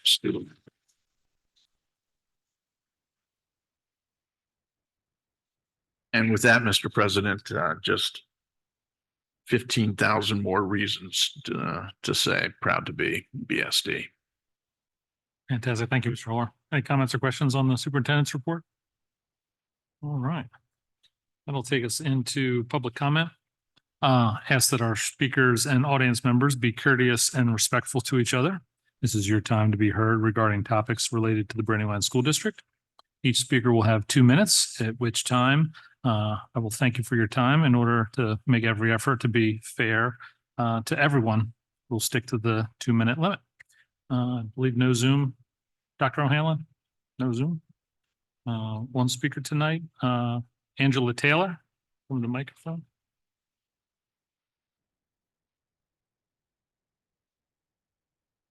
Oh, sorry.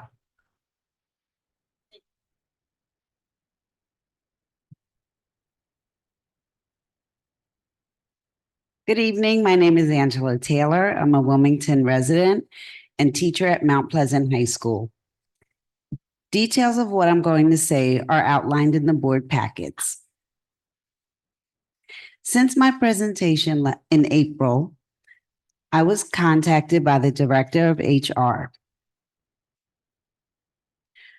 Rather than any remedy, I was only met with an increase of harassment and hostility, as if it were a punishment for speaking out.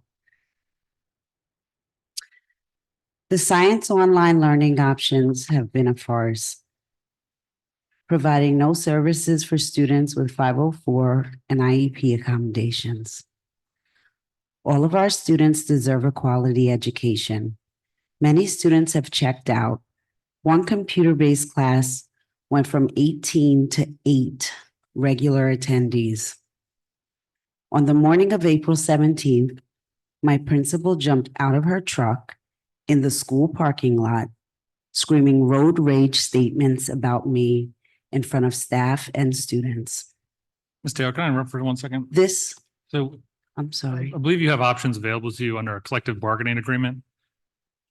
This is the first time I'm seeing this packet. I just don't think this is the venue to adjudicate a personnel issue. If you could speak to any more general issues. Any more general, you mean other than what took place? Well, I guess it's, you're making accusations that we. It's on camera. Right, we and- haven't seen that. This just isn't the venue for that. Well, I mean, you Miss can. McIntyre is here. Yes. We could have someone else Mhm. from district administration reach out to you and have a conversation. I just don't think the public comment is the appropriate time to make accusations that someone cannot defend against, or it's just one. They're not one side. accusations. And I did speak with human resources. And I did, But the information regarding online learning is the first time I'm seeing it. it's the first time. Oh, are you talking about the This packet here that information? you just handed. Oh, yes. Okay. I don't understand what the issue is. I guess this just isn't the place to adjudicate a personnel issue. Wait, are you talking about the online learning or the incident in the parking lot? You're starting with an incident in the parking lot that I don't know that we should be talking about that. That, okay. I'm done talking about that. I only mentioned that because there was an escalation of incidents since I was here in April. And again, I said this sounds like a personnel issue. I don't know that this is the proper venue to solve your problem or address your problem. Okay, so as the board president, if someone comes to you about specific issues, I'd be okay. happy to have a conversation with you. No, last April, I did bring issues here. I have not heard from one person other than Delethea. So I did present you specifically with some of the issues which have now escalated, and you have not responded to me at all. So HR is the appropriate venue to resolve that. right, but there hasn't been any resolution. So it's my understanding that if there's no resolution, the board should be made aware of that. I'm gonna let you continue. Can we reset the clock a minute 30? Okay, thank you.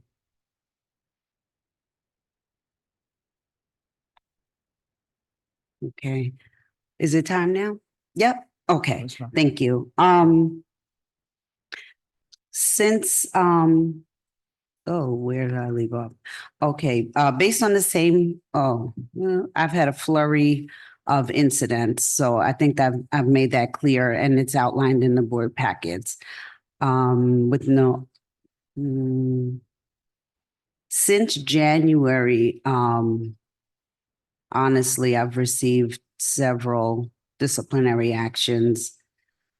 District is, when I came here to ask for help, Mount Pleasant staff are some of the hardest working and caring professionals, period.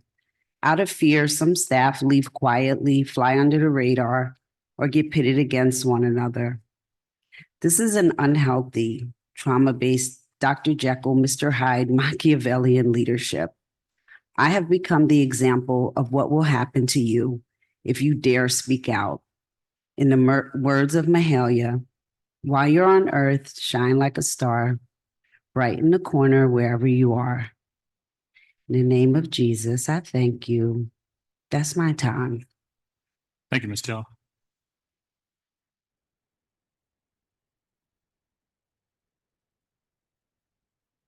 I will review your packet. I will be in touch with you.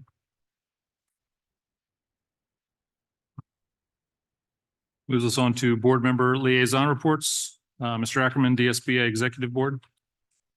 The DSBA Executive Board met on May 1st. We did have a quorum. We determined the district dues for the next year. We will be using the same factor as we used this year. So any change in dues will only be due to any change in units for the district. So if the district's number of units, teacher units go up, the dues will go up commensurate with the number of units, but there's no change in the actual factor. This is, I believe, the 4th or 5th year in a row that we've actually kept the factor stable. We are trying to make sure the expenses for the School Board Association remain reasonable. The new website, the Delaware School Board Association website, the DMI group has put together, is now operational. It's desba.org. It is also mobile optimized, unlike board docs. In new business, we did also put a slate of officers for the 24-25 school year. I turned the meeting over to Mr. Tull, our executive director. Everyone who is currently serving as an officer has agreed to continue next year in an officer position for DSBA. We did have a great roundtable discussion. I did give the group a kind of an update on the School Discipline Task Force Committee. I've been asked to sit on that committee as a school board representative. I went there with Dr. Lawson. I think it was the second meeting. I missed the first meeting as I was at the National School Board Association. But I would say that the task force is becoming more focused, and we heard a lot of teacher input as we were there. So I think it was worthwhile, and I think it will eventually come into something. We were done by about 8:14 p.m. And I think folks had a good meeting. Thank you, Mr. Ackerman. DSBA Legislative Committee. The only thing I can tell you with the Legislative Committee is that the Executive Board did approve the legislative recommendations of the Legislative Committee, so they have been affirmed. And I can send that out to folks. I have a copy. Yeah, if we could add that to board docs, that would be good. Is there a next meeting date? The next meeting will be June 5th. Thank you. District Finance Committee has not met since our last meeting here, being that our May meeting is so early. They are meeting May 9th, 5 p.m. District Office Boardroom. That'll be posted on our website as well. Ms. Flore will be covering the April monthly financial report and May 1st financial report later this evening. Health and Wellness Advisory, Mr. Heller. No meeting since our last meeting. Maintenance Advisory. Also no meeting. Ms. Stock, Parents and Citizen Advisory Committee. We have not met. However, we do have the dates for the 24-25 school year. It's going to be October 17th, December 12th, February 6th, and March 13th. February 6th and March what? February 6th and March 13th. 13th. Thank you very much. Parent Council for Students with Disabilities, Ms. Pigeon. Yeah, so I was not able to attend, but the meeting was held on April 23rd via Zoom and at Claymont Elementary School. And the meeting, they reviewed parent surveys from DOE and discussed Special Olympics unified events and participation for students in the district, and then talked about the next steps for better school to school transition plans and implementing an action plan for transition of students from school to school. Also, they did some brainstorming on events for families for the fall and for next school year. And so looking for volunteers to help with fall events and new representatives, parent council representatives for next year. So that was the last meeting for this school year. Thank you very much. Wilmington Learning Collaborative update, Reverend Dickerson. Our next Wilmington Learning Collaborative meeting will be held May the 21st, 6 p.m. at Harlan Elementary School, 3601 Jefferson Street in Wilmington. Well, Harlan, fantastic. 91.7 WMPH. Superintendent Holer and the Sizzle acknowledge some of the students that won awards. I'd like to get them on the agenda next month and see if they're available to recognize them in person if we can. But no other update, no other meetings from WMPH. Any additional board member reports? I just have just one point of information to share with the board. There's been a lot of concern spread on social media and personally from residents in the McDaniel Civic Association area about walkers from Springer on Shellpot Drive and their safety due to lack of sidewalks, double parked cars, the speed that people are traveling on that road. So over the winter, Dr. Siemens, myself, Mr. Reed, Mr. Rivera, Dr. O'Hanlon, Mrs. Dowse, who's the McDaniel Civic Association president, met several times to talk about it.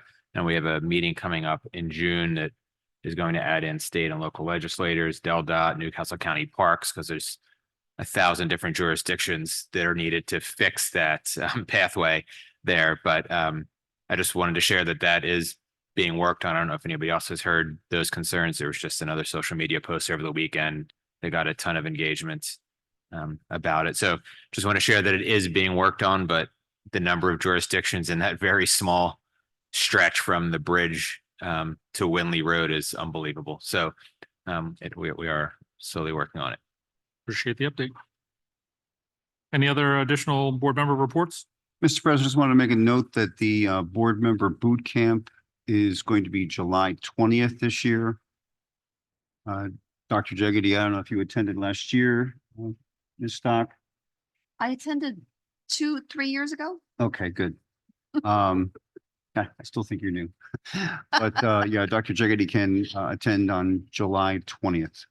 It'll be down at the Dover School District's administrative offices.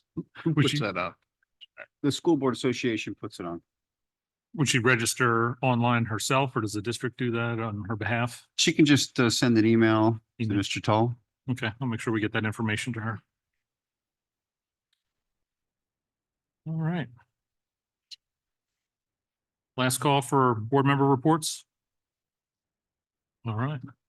Thank you, everyone. At this time, I will entertain a motion to approve the consent agenda. So moved. Ms. Pigeon, do I have a second? Second. Mr. Heller? All those in favor say aye. Aye. Any opposed? Motion carries.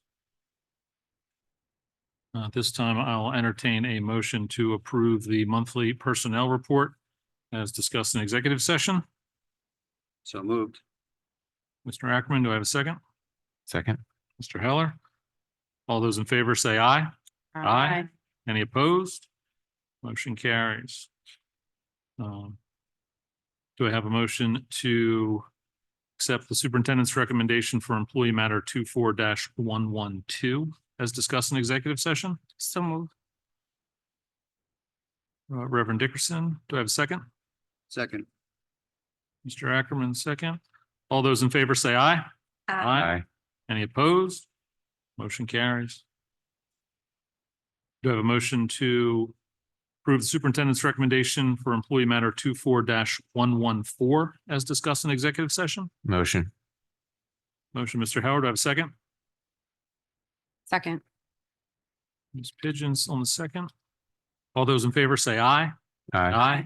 Any opposed? Motion carries. Do I have a motion to approve or motion to accept superintendent's recommendation for student matters as discussed in executive session? This covers A, B, and C. So moved. Second. Ms. Stock on the first, Reverend Dickerson on the second. All those in favor say aye. Aye. Any opposed? Motion carries. We have no old business tonight. First order of new business is new superintendent's contract. Mr. Heller, Ms. Stock, I will open it up to you. All right. I'll start and just give a little bit of the background of the process we used, and then Ms. Stock's going to give an overview of the draft contract that's in front of everybody. So we met several times since the last board meeting and are proud to present this draft contract, which we believe is a fair balance for both the district and the incoming superintendent. I just want to talk to the process a little bit as well as the next steps before we ask for everyone's thoughts and feedback on this draft.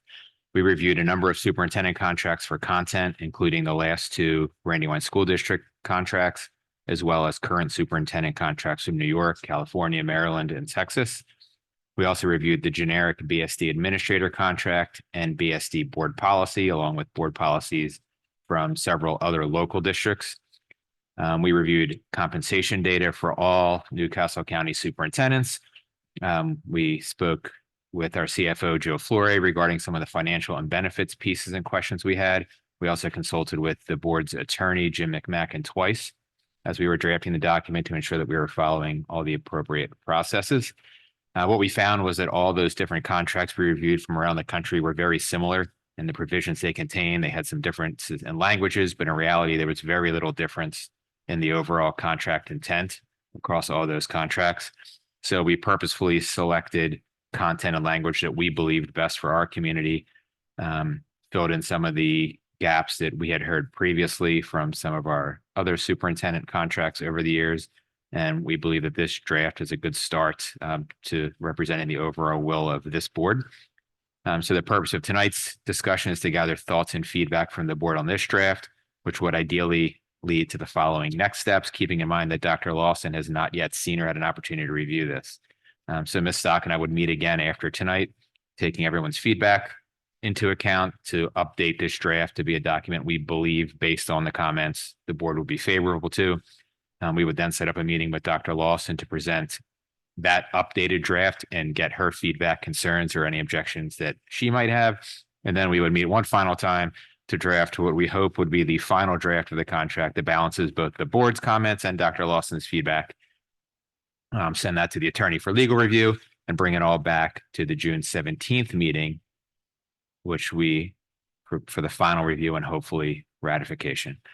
So Ms. Stock can kind of share a high-level overview of the different points and some explanations about why we made some decisions we did. Yeah, yeah, as Mr. Heller said, I mean, I think that was what was really important for us as representatives of the board and of the community is that we, really do hold the position of superintendent of the Brandywine School District in high esteem, especially given our earned reputation as a district. And so we wanted to keep with that, I guess, esteem, if you will. So I realize that this is not a public document. I realize that only the people who are privy to this document right now are the 7 board members. So just kind of giving like a brief overview. There are 15, I guess you would call them subpoints, if you will. And as Mr. Heller said, that we kind of took what was already kind of an existing contract of our current superintendent, which is maybe about 2.5 pages, and we've actually made this into a 5-page document. So some things are pretty standard. Can I speak about specific things? Okay. Except from the email from the attorney, we can speak about everything except for salary. Okay. All right. So we would be offering the contract for a 3-year term, starting on July 1st and expiring July 30th, 2027. We would be in negotiation with Dr. Lawson in terms of a salary. Just although, we would like to offer a fair salary. And I think that with some discussion that Mr. Heller and I are in agreement that we want to offer what we consider to be a fair and competitive salary as representatives of the board. One of the things, and I'm sure this will probably elicit some discussion tonight, is we had talked about adding a performance bonus that would be upon completion of the superintendent's annual performance evaluation. And that would be an additional performance bonus. And as a board, we can talk about or think about like what that would look like or how much that would be, or if or how much it would be tied to the current evaluation tool that the board is currently also in conjunction working with and drafting. In terms of benefits, that I think that one thing that would be new for our incoming superintendent that we would propose is an idea that although 24 vacation days is not necessarily new for the superintendent, that we would offer at the end of each contract year, accrued but unused vacation days shall be paid a lump sum to the superintendent. So obviously these are kind of additional benefits. We would be offering the standard benefits package, medical, dental, vision, life insurance, employee assistance program, disability insurance. We would also be offering very standard reimbursement of expenses that when the superintendent would be traveling on the district's behalf. Also use of a state vehicle car, or if desired, reimbursement for mileage, which is the state mileage reimbursement rate. Standard office supplies, support staff. One of the things that we wanted to add was a more complete list of professional responsibilities and duties. And we offer specific duties, A through L. So quite a few different things that we've offered there. We did extend section 6, which is board meetings and relations, just in terms of an agreement between the superintendent and the board, including board meetings as well as timely communication with all board members. So that would be one of the things that we wanted to make sure that we added. Number 7 is changes to administrative staff that we are asking the superintendent prior to finalizing or announcing the assignment, reassignment, transfer, renewal of any member of the executive team, direct report, building principal, assistant principal, shall inform the board and gain an approval from the board. Temporary assignments are permissible and subject to review by the board. Then I think this might be new, although Mr. Hill or someone can correct me if I'm wrong, that we did spell out a timeline, if you will, of some performance goals. And that would be in section 8. And then in section 9, that of course it is permissible for the superintendent to attend professional meetings and local, state, national level. Superintendent may hold offices and accept responsibilities of professional responsibilities as long as they do not interfere with the performance of the duties of the superintendent. And I thought, although did we take this out? I thought that we had, did we not have a section that the district would agree to pay for professional membership to professional organizations? It's in In there? Okay. Yes. I was going to say, I thought that was in there, but I must have skipped over that. Then I think the last part of this is pretty standard. I think based on what we've offered before. 10 is expiration of the agreement, that failure on the part of the board or the superintendent to notify the other in writing no later than 6 months prior to the expiration of the agreement will automatically result in a 1-year extension of the existing agreement. And then 11 spells out termination of agreement prior to expiration, and the right that the superintendent would have to have a fair hearing before a hearing officer. that there would be an ability for an appeal. This agreement is governed by the laws of the state of Delaware. 14, that counterparts, this agreement has been executed in duplicate counterparts. And then 15, that this agreement cannot be amended or modified with the exception of respect to paragraphs 2 and 3 with a written addendum. And then we also finally end with how to an ability to sever the terms.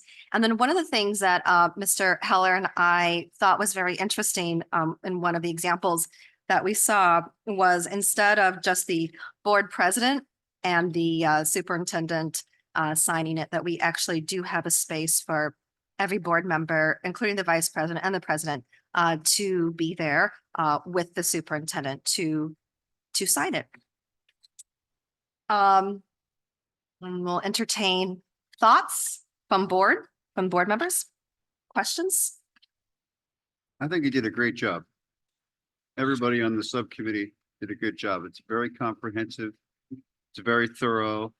I like the whole thing. Thank you. I have a few comments.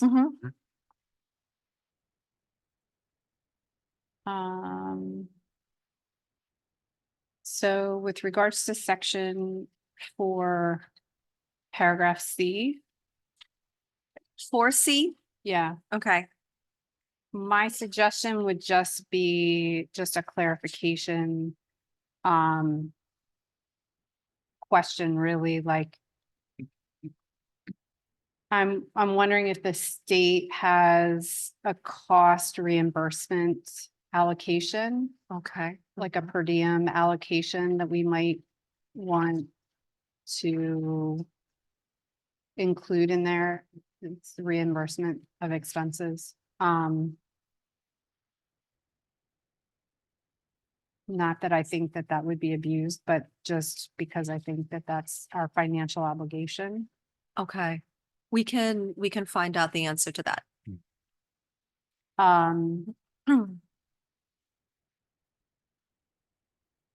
My other question is regarding section 7.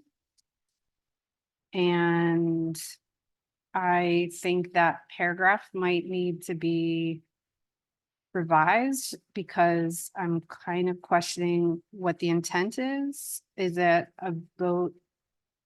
Is that by vote? And if it's by vote, is that by vote outside of, is what you're recommending a vote outside of the personnel report?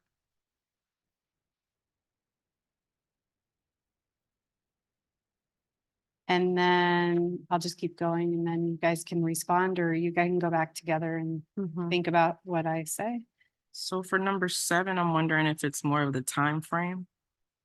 And it coming to us prior to the administrative changes opposed to the actual changes themselves. Can you speak up? I can't hear you. So I'm wondering if, so I read that as it's important to gain approval prior to the changes being made. If you recall, I think it was 2 years ago, lots of changes were made and we were not informed ahead of time. So I think that was to address. Right. So my question, that. right. So my question is, should it be specified that the approval of the board needs to happen through a board vote outside of the personnel report? I agree with you. I think that's I'm not sure that we as a board can do a vote outside of a public meeting. I'm not talking about outside of a public meeting. I'm just saying outside of the personnel report. So an action item that isn't like that it's an employee or an action item as that's what I think your intent here is, right? Yeah, I think that when we were discussing it, that the prior to finalizing or announcing the assignment, I think that as Reverend Dickerson has said that that we have in the past experienced a feeling of maybe there were a lot of changes, and I think that those changes before I don't know, but maybe even before we were aware of them, that they were you know, that we were kind of informed of it, as opposed to after the changes had pretty much already been made, as opposed to understanding what the changes were, or why that was the case. So I'm just saying, I think that I hear your intent, but that's not what the intent says in this language. And so I just think that it needs to be tightened up a little bit to either make clear the intent, or there needs to be a board policy and it's not part of the superintendent contract. Right. That could be the case too. So I guess that's a question then for us tonight. Then, as you read number 7, is this something that,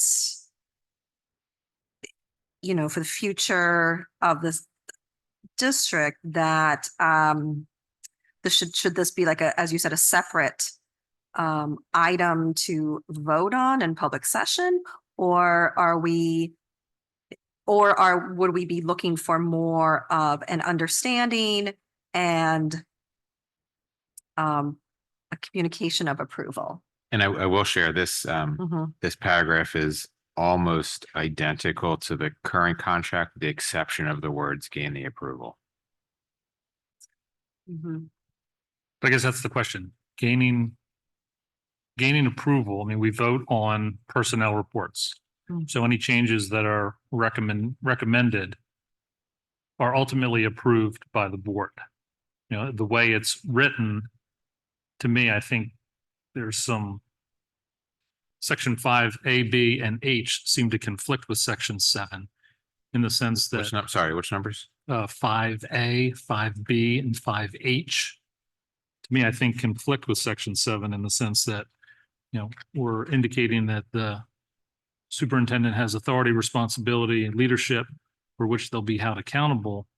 But yet we're looking to do something different in section 7 that kind of puts that authority on the board. But if we're hiring the superintendent to build their team within this district, whether it's the district level or the building level, that's their accountability. They're accountable for those decisions.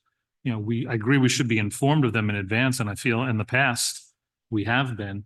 But yeah, I'm not quite getting section 7 in how we would, gain the approval of. If we don't vote in executive session, we'd have to vote in public session to approve those changes. And in my mind, we approve them on the personnel report.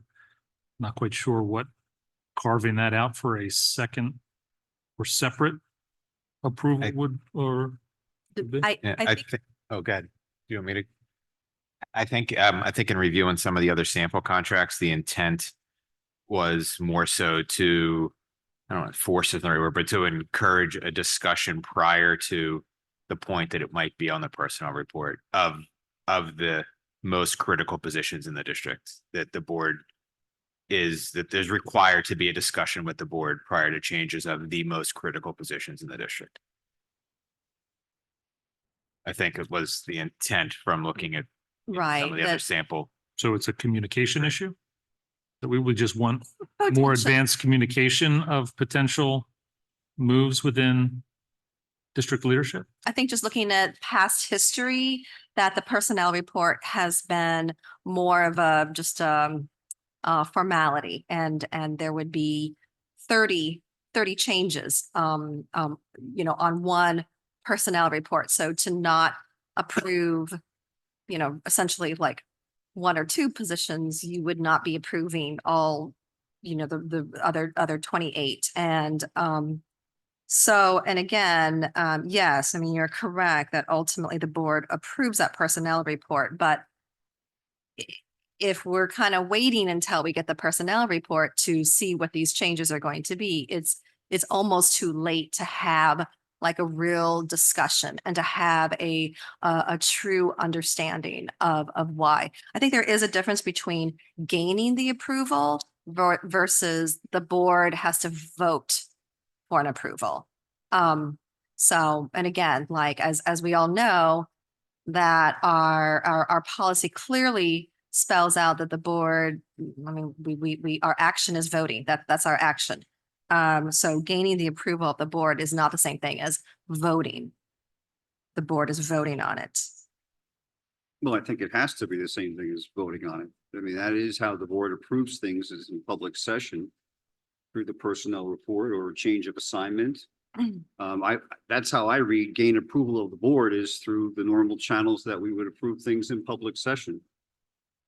We can't vote in executive session, so that's off the table. So I just interpret gain the approval of the board as being, we're voting for it in public session. And I don't agree that 5A and B conflict with 7. I think there's a difference between the assuming administrative authority and assuming administrative autonomy. What you're describing is autonomy, and that is not what is listed here. And I don't think I don't think that is the job of the superintendent. So if the superintendent has authority, and then this of number 7, and to include making administrative changes, and then the superintendent is subject to the board, then it's, to me, it's not in conflict. I think it may be just in the wording then with the gain approval of the board in section 7 that we need to be clear on. What would you suggest to make that clearer? I guess what I'm hearing is just advanced communication from items that might end up on a personnel report. We know year over year, whether it's building needs, retirements, reassignments, whatever the case may be, there's a reshuffling at all levels of the district. And, I think we have to keep in mind that, as we've seen in the past, and I know Superintendent Holler has, shared or given the opportunity to share with all of the board the intended upcoming changes in the past, that, if you've got multiple moves of reassignments within the district, if there's an objection to one or two of those from the board, I understand trying to get the rationale and understanding. But again, going back to the way it's written in the draft, gaining the approval of the board, if the board does not approve or one or two of those changes, that could affect multiple moves within the whole, moving about in the district. So that was a result of the communication not happening. Right. So I'm saying if there was a year that it was not communicated, I would not say that it has been a practice to not communicate with the board. And if I could add a little to the discussion, when positions open, a great deal of thought is put into the changes that happen. We look at individual skill sets of candidates. We look at skill sets of the admin team. We look at the personality of the building, the community they serve. We look at succession planning, who could benefit from being teamed with one individual versus another. We look at racial and gender composition of teams. And as you have seen in the past, even when we think we have things worked out and then somebody takes a position elsewhere, that one little change can have a ripple effect for those reasons. If I could suggest, superintendent reviews, provides rationale and opportunity for the board to ask probing questions and get answers. Because I do believe that the superintendent needs to be able to name those individuals. It puts accountability on the superintendent on that decision making. If the decision making for those key positions goes outside the superintendent and falls upon the board, then the superintendent can pretty much say, well, you made the decision when things go south. I didn't. And having sat in the seat, you have to lean on your leads, your assistant and deputy superintendents, HR directors in over secondary and elementary when those decisions are made. Not easy. It's just not plugging a hole. It is thoughtful work. We've been engaged in that process probably for the last 8 or 9 weeks, sometimes multiple times in a given week, and we're still working on the changes. I think when we were talking and reviewing other contracts, I think the feeling is that that the board is involved in conversations around the most critical roles in the district, and maybe gets updates through that process. I mean, maybe gain the approval is not the right word, maybe consultation with the board. Other people could have different and actually want to vote. I think the intent is that the board is aware and involved in that process throughout the process. So for example, if we're 6 months from the non-renewal period and we have a concern with principal B that there's a chance we're considering non-renewal in 6 months, I think that should be brought to the board and say, hey, we just want to bring up principal B. They've been on a performance plan. We've had this list of issues with, and there's a chance we might consider them for non-renewal in 6 months. And then a couple of months later say, hey, just want to give you an update on principal B. And this is, so at the month of non-renewal isn't when that conversation happens. I think that, at least for me, I think that's the intent. Other board members might want to vote, but maybe the words change to with consultation with the board. I think one update you could make is take assistant principals out, because you're talking about key personnel and you're drilling down to assistant principals. I think that's a little bit of a micromanagement there. I mean, it certainly doesn't hurt to inform the board, to consult with the board, to get the board's support. But I think to, drill down that far is just a little bit too far in terms of a requirement within a contract. I would agree with you. Reasonable, yeah. Okay, that's reasonable. I also want to draw your attention to 6D. That pretty much addresses the timeline and the communication. So wondering if we add that to number 7. And I think that completes in addition to eliminating the assistant principal piece, I think that addresses the concerns. So you're saying without, just to make sure we're clear when we meet again. So without the need for an actual vote, but that there's a No, I'm timeline saying keep that line as well. Just add 6D or a similar line to number 7. Okay. So you're talking about what we have for 60, the superintendent shall communicate with all board members in a timely manner, all information pertaining to the welfare of the district, including detailed reports in the weekly board reports. So or board maybe packets. pertaining to announcing Administrative. announcing the assignment, reassignment, transfer, renewal of any executive team member, any direct report to the superintendent or building leader. Yeah, and I definitely want to acknowledge what Superintendent Holler said without a doubt. The thought process that goes into reassigning staff is obviously very thoughtful, very time consuming. And certainly there are a lot of pieces, and I do think that it has been the tradition of the district, of the board, to trust the judgment of the superintendent. I don't believe that has to change with number 7. That does not have to change at all.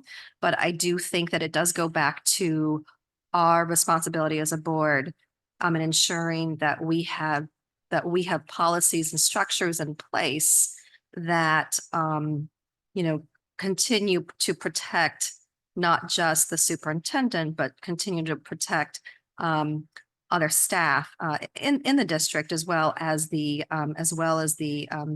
district's best intentions. And so I do think that as Mr. Heller said, that kind of maybe how some things had been done historically, this is to ensure that whoever's on the board, whoever the superintendent is, and again, obviously, that there be more of a structure and a more understanding of, open communication, that if somebody from a key position, if there's a thought that they're going to be demoted or changed to a different school, or why would this particular position be open to people from outside the district, and that would be a posted position, but these positions are not. I think that there just needs to be, I do think that it's the board's responsibility to understand that much more clearly, given the fact that, of course, the board will still continue to heavily rely on the judgment of the superintendent. I had a comment on 6B as in boy. I just think in the text there, so 6B starts off with the board shall refer. I mean, this is the superintendent's contract. I think it should be just wordsmithed a little bit to the superintendent shall, and if we're trying to address, how we want the superintendent to respond to issues. I think the language change there. The superintendent shall refer in a timely manner all substantive criticisms, complaints, and suggestions. Well, I guess the way 6B is called by the board. It's written 6B to respond to the board referring issues to the superintendent. It's just reword it to speak to the superintendent shall respond to issues submitted by the board. I see what you're saying. Yeah, it's like same thing for, so B1. And Jason, I had mentioned to you, there's a typo in 6C. 6C, yeah, got it. One of the things that I would like to see is when it comes to performance goals, performance objectives explicitly stated. I know that we are working on a rubric. However, I do think that adding an addendum with outlined objectives would be helpful. I do recognize that it's a 4-page document at this time, but I do think that adding a 1-pager to explicitly outline our expectations or the expectations of the superintendent would add a little more depth to this, particularly around student data or student achievement. Reverend Dickerson, the performance, the evaluation that there are categories in that evaluation that will change annually versus this is a potentially 3-year contract. So do you think just like bullet points of those? So I think that there are certainly overall, there are certainly certain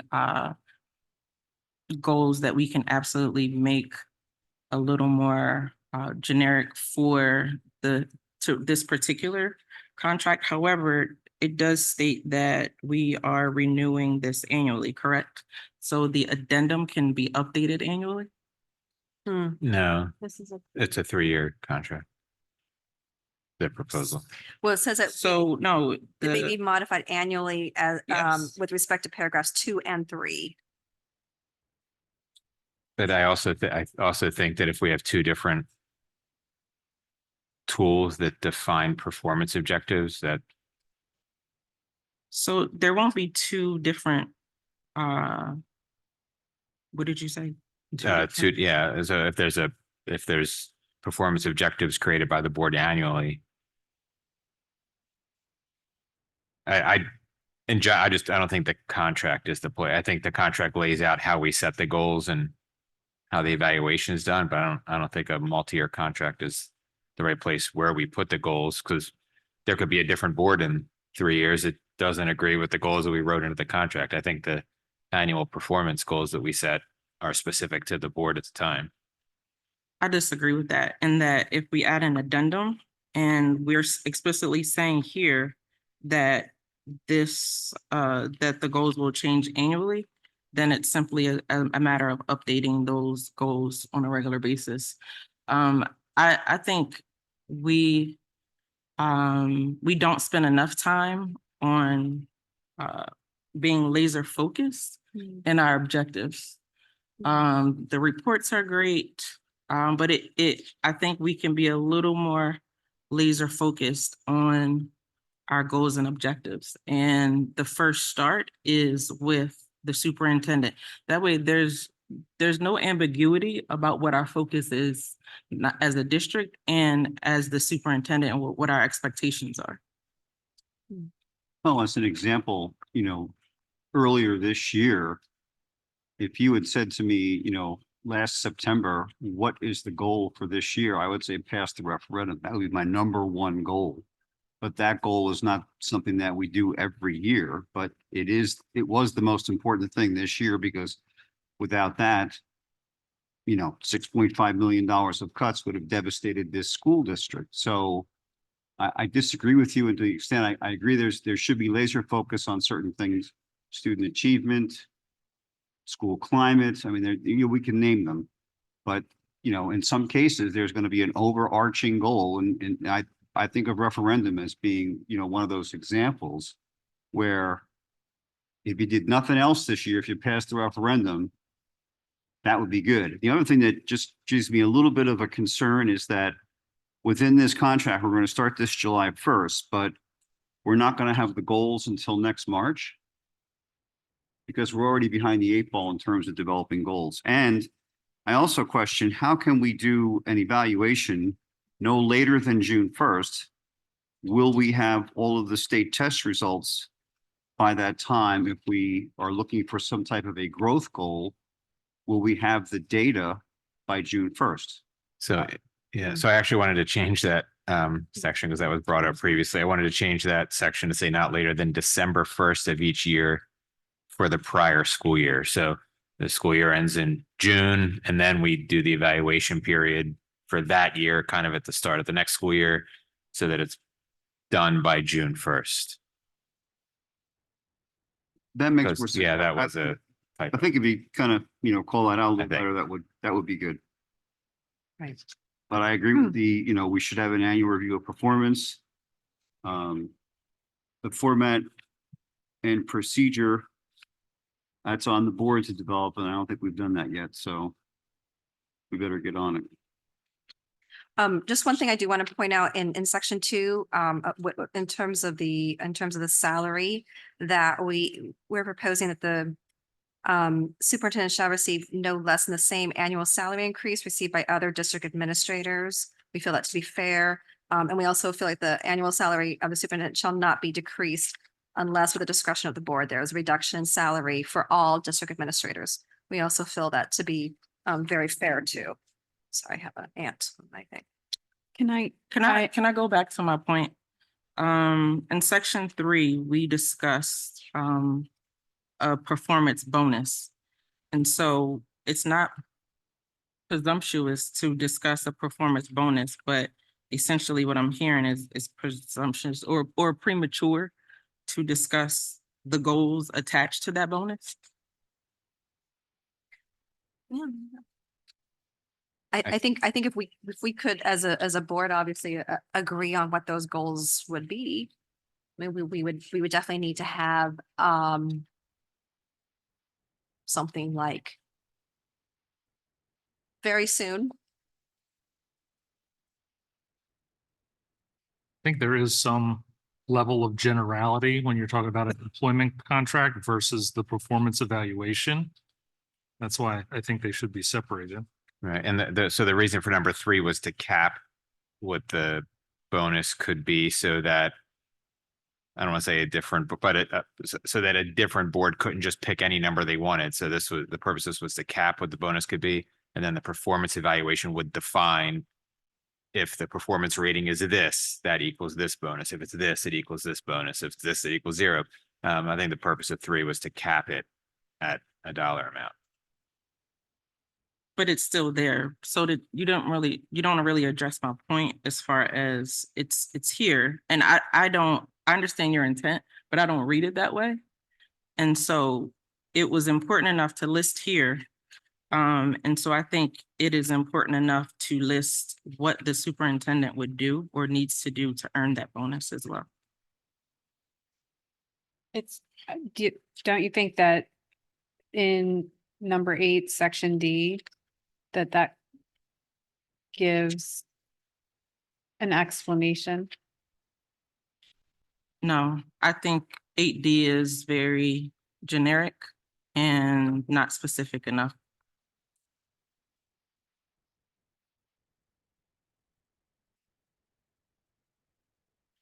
So Reverend Dickerson, you're wanting to see like, just choosing a number, let's say three performance goals. Or are you wanting or thinking about our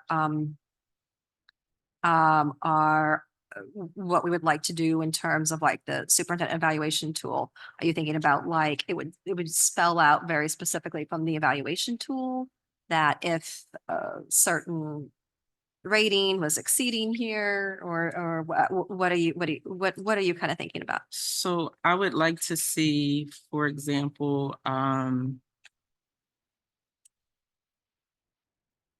actually, I think I'll use 6D as an example. Okay.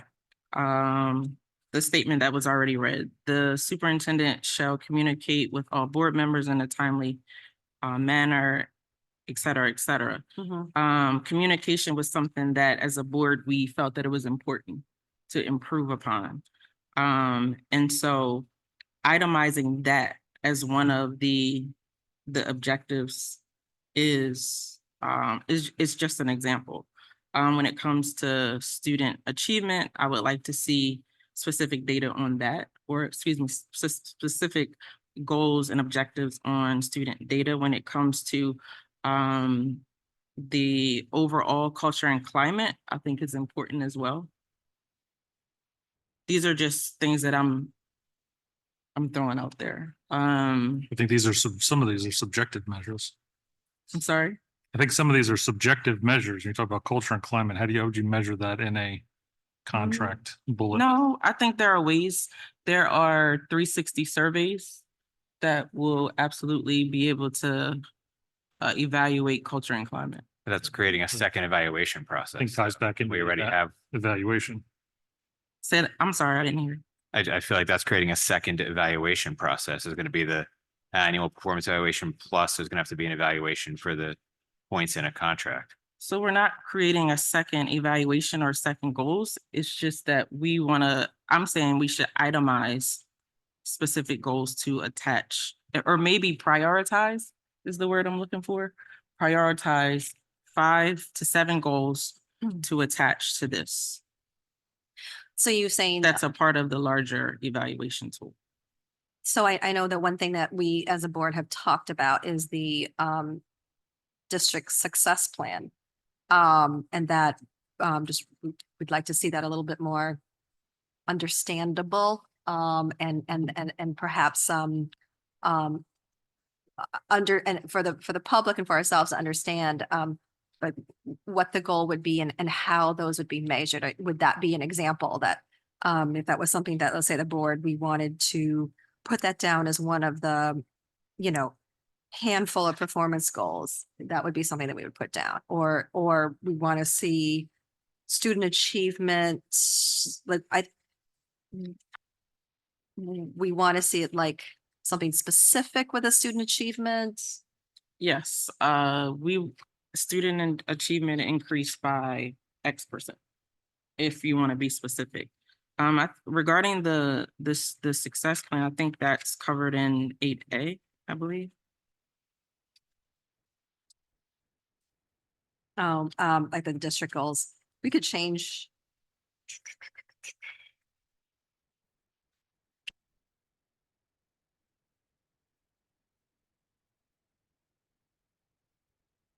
So as a board, I think it's important for us to also, no, I think that it's important for, the addendum is important, again, so that we can also be able to articulate what is important to us. Right now, if you were to go down this line, I would venture to say that maybe 2 or 3 might have the same goals. But it is important that that we come together and prioritize where we want to go as a district, what we are saying is important, and then being able to clearly articulate that, then we're able to clearly evaluate it. It's very difficult to evaluate an ambiguous goal. And so my hesitation in approving this document is that there are like this is very generic. Yes, it is ambiguous sometimes, and it's difficult to ultimately clearly communicate what's important to us, and it's difficult to evaluate it because we've not articulated that.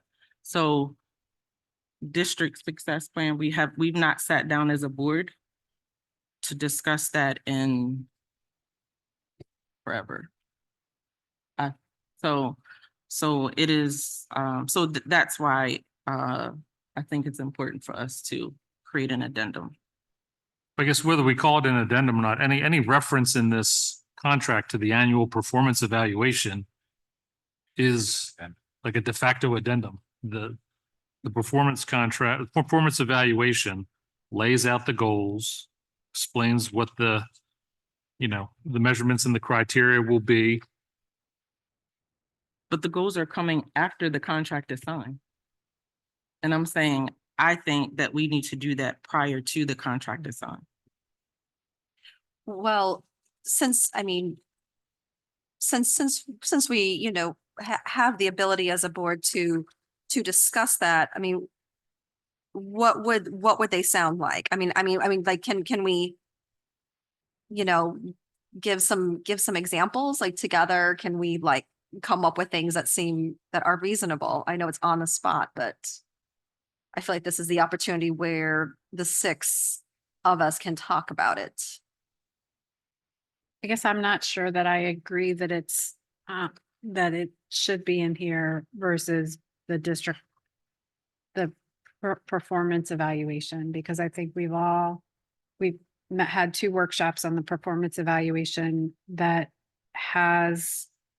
where we put input into what our own priorities, how we believe they align with the district success plan and are moving forward with.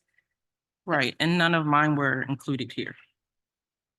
In the district evaluate, in the the ones that I submitted were in not the included superintendent evaluation. in the workshop that I forwarded to you all, and it wasn't included here. I think in the workshops, we've only identified the 5 overarching goals. We haven't, the next workshop was the specifics under each. Because it's supposed to go, and remember, like, we're coming back to another workshop where we're going to talk about that last page on the document and what our own individual priorities were that we were going to add to that document. So we haven't done that yet. So So, Reverend Dickerson, so what I received was, suggestions for the evaluation.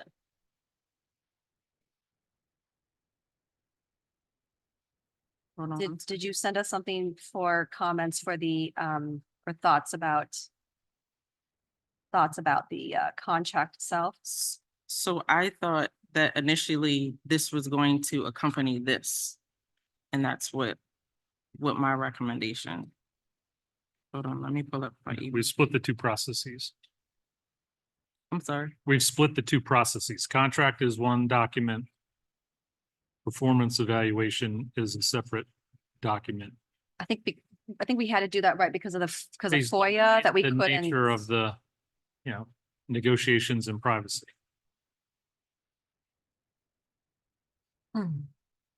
So I'll I just jump forwarded ahead. The process outline, which to include the objectives, the overview of the objectives, the 360 leadership survey and a 360 community survey.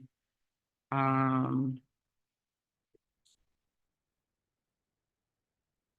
and that was part of the evaluation process. And then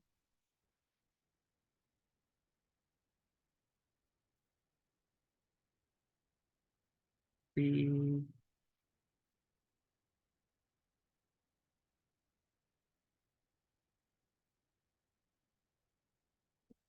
So then the second piece was I did mention the success plan that was to be continued in the document that I emailed. I think conversations around the success plan should include the superintendent in a collaborative effort. Well, at the last workshop, we thought that would have been one of the first tasks that we would meet the superintendent and revamp the success plan, I think. Sunset, April 16th. I can't, because I'm all the way down here. I can't see if Reverend Dickerson is still. I don't want to interrupt. No, go ahead. Okay. You can respond. I'm going to move on to section 10. Just because I think there needs to be language in this paragraph. Please don't do that. Sorry, I don't want to yell, speak up. There needs to be language in this paragraph that says, references section number 3, because if you're going to extend, if the contract is going to expire, you need to reference number 3 and how that extension does or doesn't occur. Okay. And that was the last of my comments. Okay.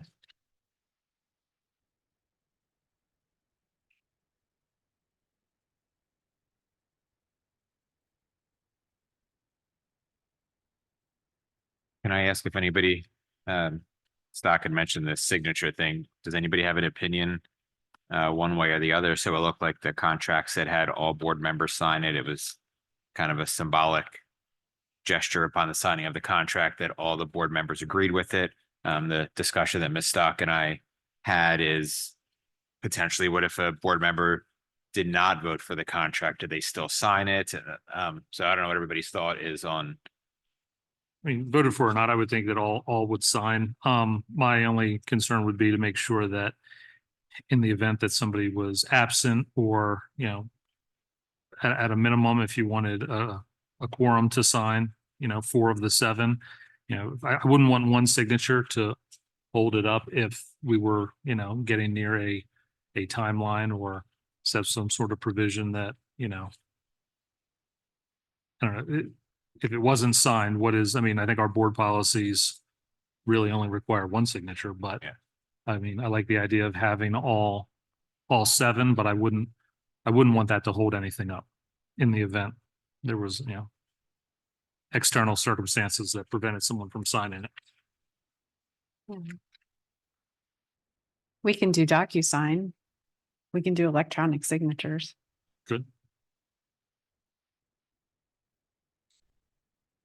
Um, so Reverend Dickerson, I did find your email, with like kind of some language about like a performance objective. That's what you're talking about, right? Um, can I ask how you came up with some of the numbers that you came up with? The, like just like 75% or 65% or, What page are you on? oh, I'm sorry. I guess it's the first, it says superintendent evaluation, and then it says, and then it's like after the fourth paragraph, then it says at a minimum, the evaluation shall include one, performance objectives, including at a minimum measurement of system-wide academic and financial performance. Close the document by accident, sorry. Oh, should I forward it to you? No, I have No, it. you have I it. closed it by Okay. accident. Ms. Stock, you and Mr. Heller can always come back with more than one draft to be submitted for consideration. And Mr. Heller, I don't think I would object necessarily to all board members signing the contract, but I did check our policy and it is the president's responsibility. So, you know, Mr. Right. Scrubbat should be signing after an affirmative vote by the board. Yeah, I think the idea was it was symbolic. Yeah, symbolic. The We board, understand that we're not, if someone is ill and they're not present that night, that wouldn't, we're not gonna stop the business of the district.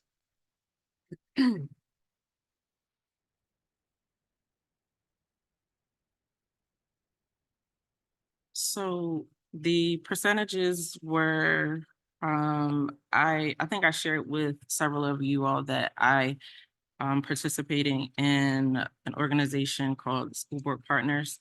And these were best practices from school board partners. So these, so the 75%, 65%, in addition to the 360 leadership survey, and the percentage listed there were best practices nationally.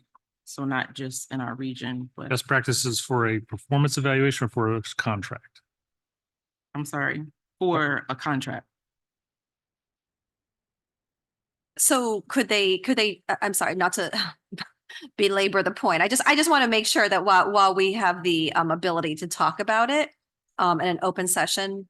So Reverend Dickerson, would you know, what if we added some language about the objectives or the goals being like, one of them being like a academic proficiency goal, and then another one being a I'm not sure exactly how to word it, but kind of like a I don't know, like I know you have survey, the 360 survey. Would that be an additional thing to the evaluation tool? No, it should be a prioritization of the evaluation tool. Okay. So that we can, as a board, we can clearly articulate what our top 5 to 7 goals are. So it's not in addition to, it is a part of. And again, I am under the impression that we are reviewing annually. So these top 5 to 7 goals or 3 to 5 will change annually. Which is why I'm stating it. I'm saying that it should be an addendum to the contract. But this is a 3-year contract. So that clearly says the goals will change annually. Right? Or the goals may change annually or something.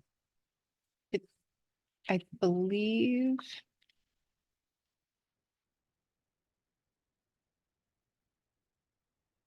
I just think we're differing upon whether goals should be in an employment contract or should they remain separate in a performance evaluation.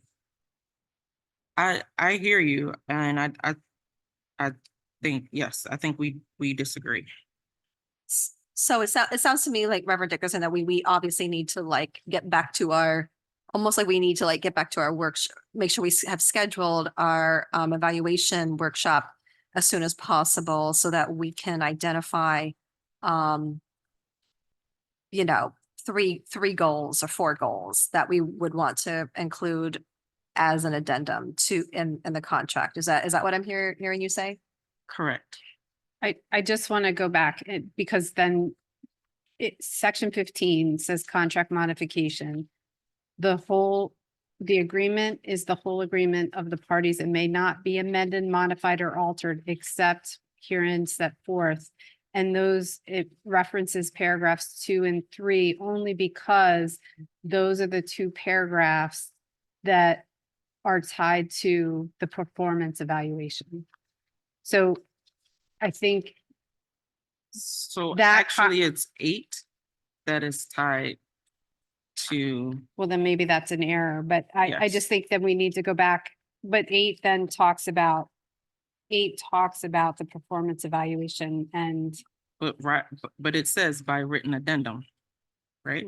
right. So No, wait, 8 says that so much? No, so 15, Yeah. this agreement may be modified annually or as required with respect to paragraphs. I think this is a typo. Okay.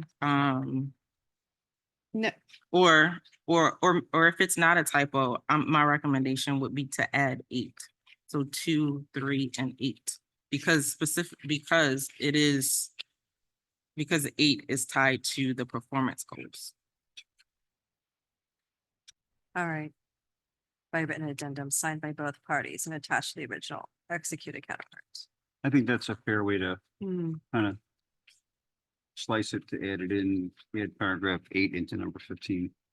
Clause Right. 8. And then Reverend. Because I don't think we're really at the point where, as you just said, that the 6 of us sitting here tonight would necessarily agree on what the goals are at the moment.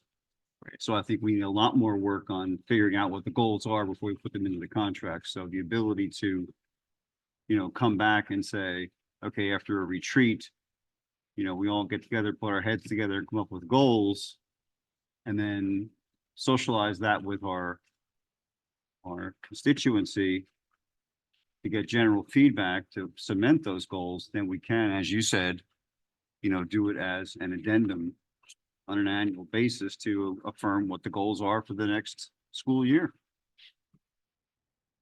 Because I think if we try to put goals into this document right now, Yeah.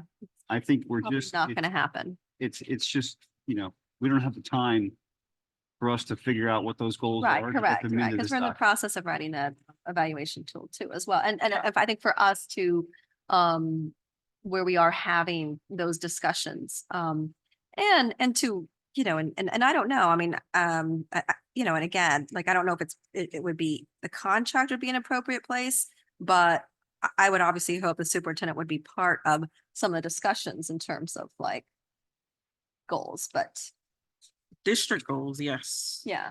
But I But you're just- saying like our specific goals as employers of the superintendent.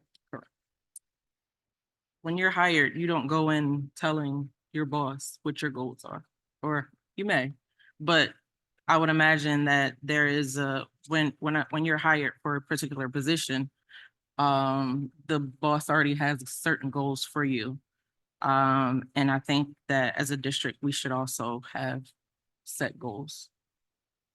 And then the employer, at some point may have personal goals or professional goals that's incorporated in with the goals of their supervisor. But when you're hired, generally, you don't go in saying what your goals are.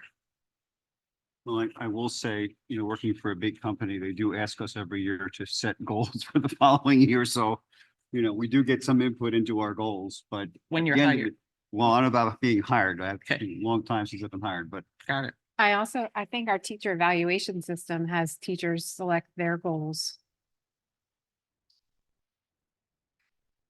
I just want to emphasize my point. My point is us as a board prioritizing our goals for the superintendent. I see what you're saying. Yeah, I see what you're saying. So what I hear you saying is that you would like for Jason and I to go back and to perhaps write a draft of an addendum and then.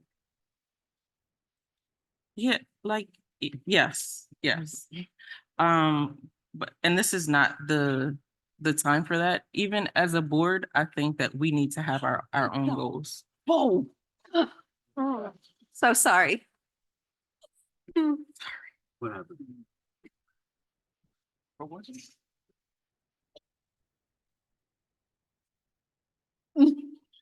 Okay, all right.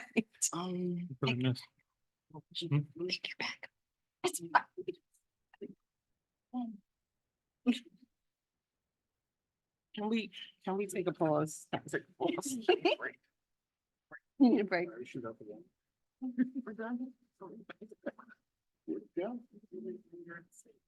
Under the stage?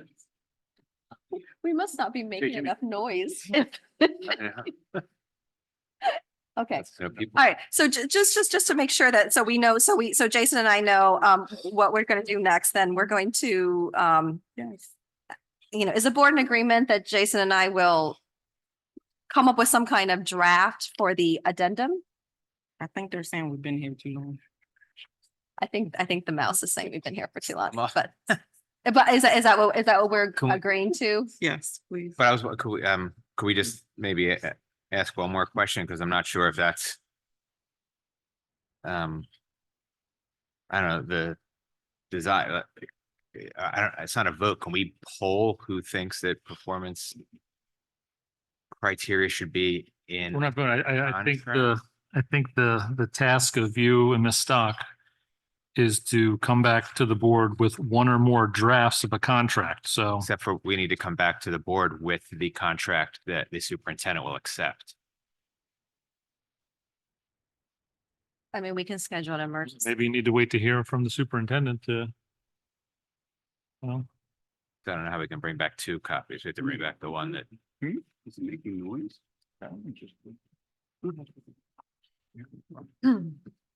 Was there way too late?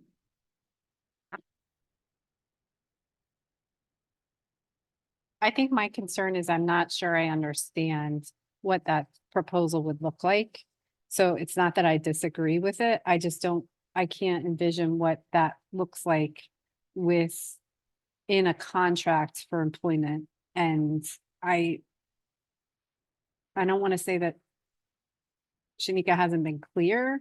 I think it's late. And I'm not clear on what that's going to look like. And so that's my hesitation so that's why I think a draft of it would be helpful, because I can't envision it. And I don't understand what, we can schedule a workshop between, the next 10 days. Let's get something on. because I just don't, I don't want to have a performance evaluation that has different goals and we talked at the last workshop, we talked about how we have state, a superintendent has goals that come down from the state, then they have the board, having goals. And I don't want to be in competition for time management purposes and value of importance when, there are so many different priorities any given year that I think we don't even have,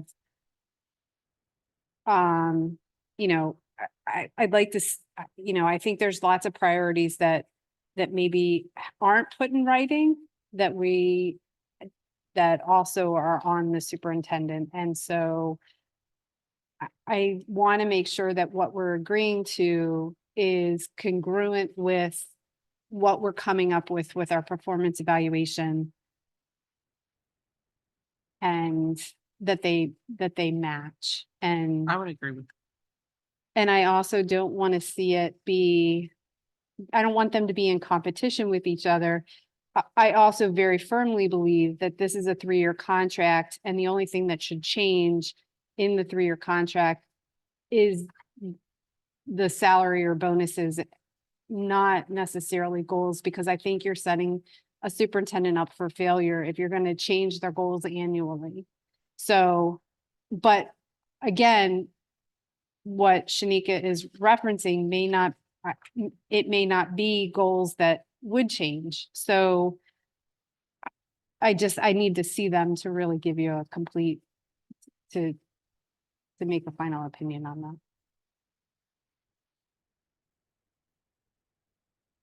So maybe a workshop is in the best interest so that we can move forward with a contract that everybody can agree on.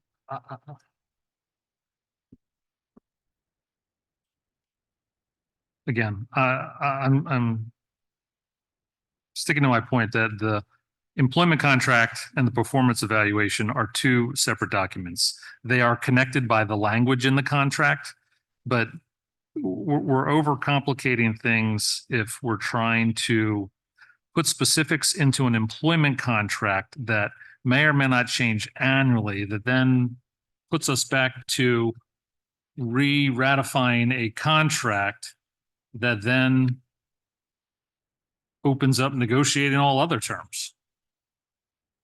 No, because 15 explicitly says what we can modify. If we're adding 8, so it's 2, 3, and 8.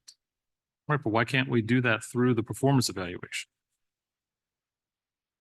And I also think anything in 15 still requires negotiation because all parties have to agree to it.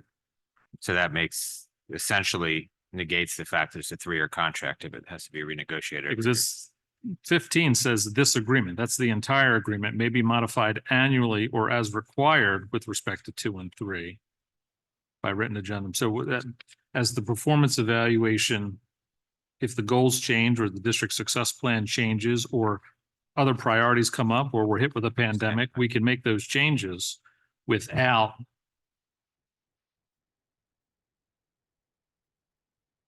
we can facilitate that through the performance evaluation without making any changes to the contract. I actually disagree, John, that, so the way that this paragraph 15 is written, it says it may not be amended or modified.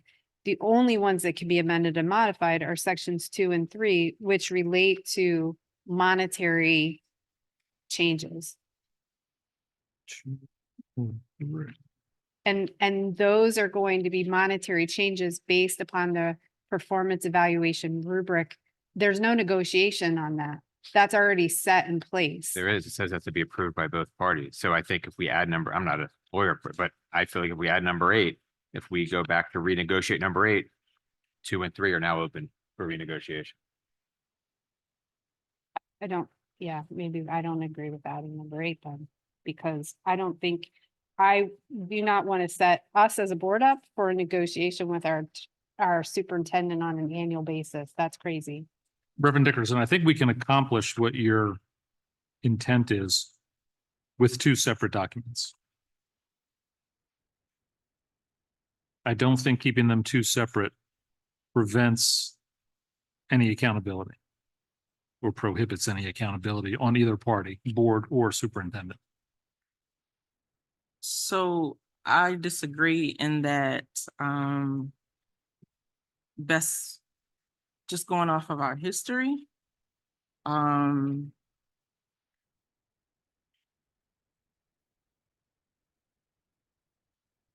Yeah, going off of our history, I would disagree with that. And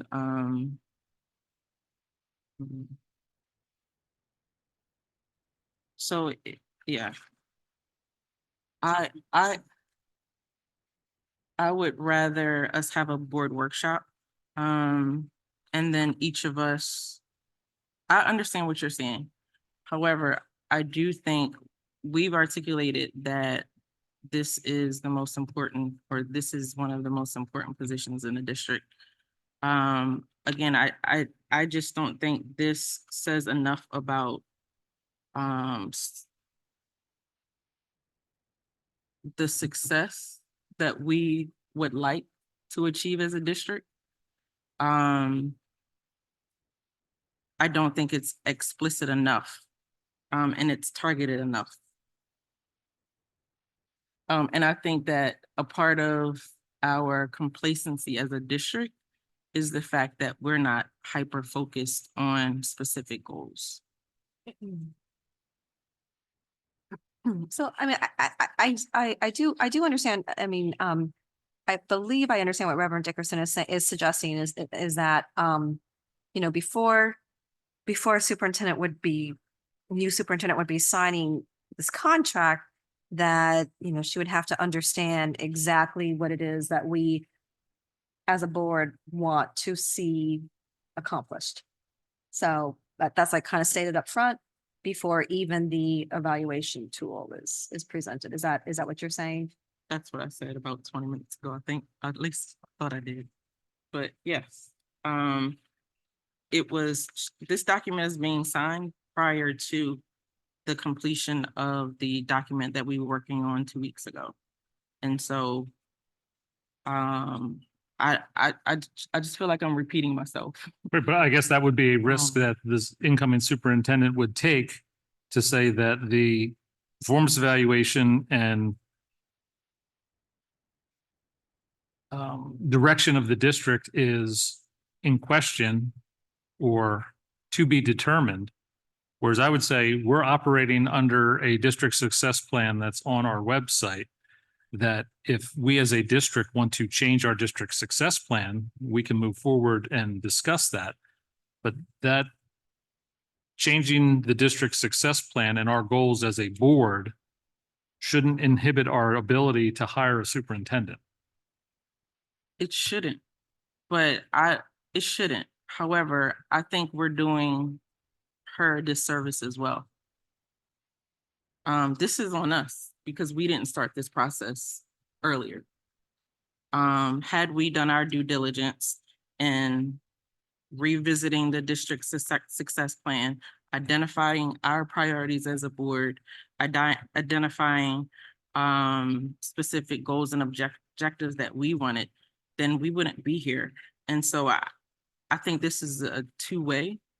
It's mutually beneficial in that if we identify it ahead of time, then she understands what the expectations are, and then we're clear about it. It does. I think it does her a disservice. I will say, we reviewed 6 different superintendent contracts, and none of them have, I was just looking through them again, none of them have any goals. They all reference back to some type of an evaluation instrument that would define the goals. None of them contain them in the contract. I would want to look at the district's performance and a student achievement to see where they were and how successful they are in achieving their goals. Just for a point of clarification, I do want to state that we did have the district success plan on the board retreat agenda in August of last year. And we decided as a board that there was another priority given our time, and that was pushed off of the agenda. So again, that's on us. Right. But we have a district success plan in place, and that is what, until it's changed, that is what is in effect. But it's from what, 2017, 2015? Oh, it's evolved over time. I mean, the core values have remained. How we're getting there, or the initiatives that that fall under those categories, have changed year over year. Or the initiatives of the district have been updated to support the overarching district success plan.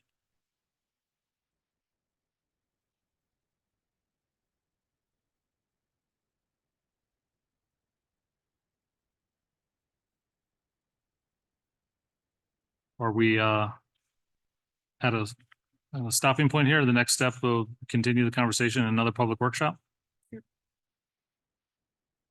I'm in agreement with that. Well, we are on a time crunch here, so we'll have to, I mean, my goal would be we have to announce 7 days, 1, 2, 3, 4, 5, 6, 7. Anytime next week. Are there any major I just can't do conflicts? I can't do Wednesday. That's the last day of the class I teach at UD. Wednesday or We can't Thursday. do Tuesday because that's the election. School board elections, Oh, that's Thursday or Thursday. Monday. Thursday or Friday's Monday is. Friday pizza party on the 17th. Is it prom? That's prom. No, can't, that's prom. 13th or 16th is fine for me. Well, we'll circulate an email. We'll find a agreeable date amongst the board and we'll post it with the due 7-day notice. Mr. Heller, Ms. Stock, any additional comments, reviews, items you wanted to address? No, no. Thank you for the comments and the review. All right, hearing no other objections, I will move us on to item B. Mr. Holler, draft board meeting dates and times, school year, 24-25 school year. They were in the Friday packet. Just ask the board review them between now and next meeting. If there's any kind of question or concern, let me know. Otherwise, we'll move forward with a vote to approve in June. Okay, thank you very much. Ms. Flore, April 24 monthly financial report.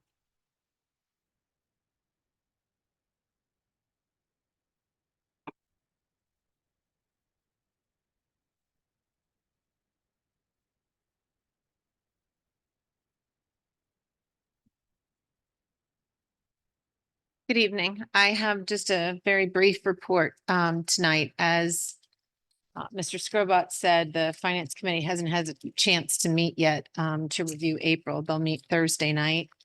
So this has not been seen by anybody but you at this point, but it is the fiscal month close for April 30th. And the very good news is that we are completely on track. There's nothing that's over budget. And we're coming into the end of the fiscal year as everybody, I always like to say it's hard to follow all of the celebrations of the beginning of the night. But the exciting news on our end is all that was done within budget and on track. So we're 99.8% of local revenues received with 2 months left. We are 93.7 total state and local, with the largest one from the state coming in state salaries. And so those will be loaded by the state each pay from now to the end of the fiscal year. So everything on the local side is on track and the state will be as well. On the expenditure side, we are at 72.45% expended, slightly down from where we were last year at this point in the year. But again, on track to be within budget. There is another document that you'll vote on specifically, which is the May 1st financial position report. It's very similar to the cash flow that's at the end of this report, which is just what will our June 30th balance be. They aren't identical because it's a projection. The financial position report is done as of March 31st, whereas this one was done as of April 30th. And so those two cash positions are nearly identical for June 30th, with 6.18 million versus the financial position report, which is 6.19. And again, that was just the timing on what had been spent as of March 31st versus April 31st. The financial position report is a required state report, but this cash flow is what we present to the Finance Committee every month. Again, projecting that June 30th balance. I'm happy to answer any questions about the financial report. Next month will be the vote on the tax rate because the July board meeting will come after the tax rates due to the county. So June will be the tax rate vote, recommendation and vote. And the Finance Committee will review this April report on Thursday. Correct. Any questions from the board? Do I hear a motion to approve the April monthly financial report, So moved. subject to audit, and I guess I'll make it subject to committee approval in case there's anything that we missed. So moved. Was that Ms. Stock? Mhm. Do I have a second? Second. Mr. Ackerman, all those in favor, say aye. Aye. Any opposed? Motion carries. May 1st financial report? And Ms. Position- Pigeon, I think this is the version that were more familiar with. I gave you the whole detailed spreadsheet that populates this, but this is the standard format. Move to accept the financial position report. Second. I have a motion and a second. All those in favor say aye. Aye. Any opposed? Motion carries. Thank Thank you, you. Ms. Flore. See you Thursday. General information and meeting dates.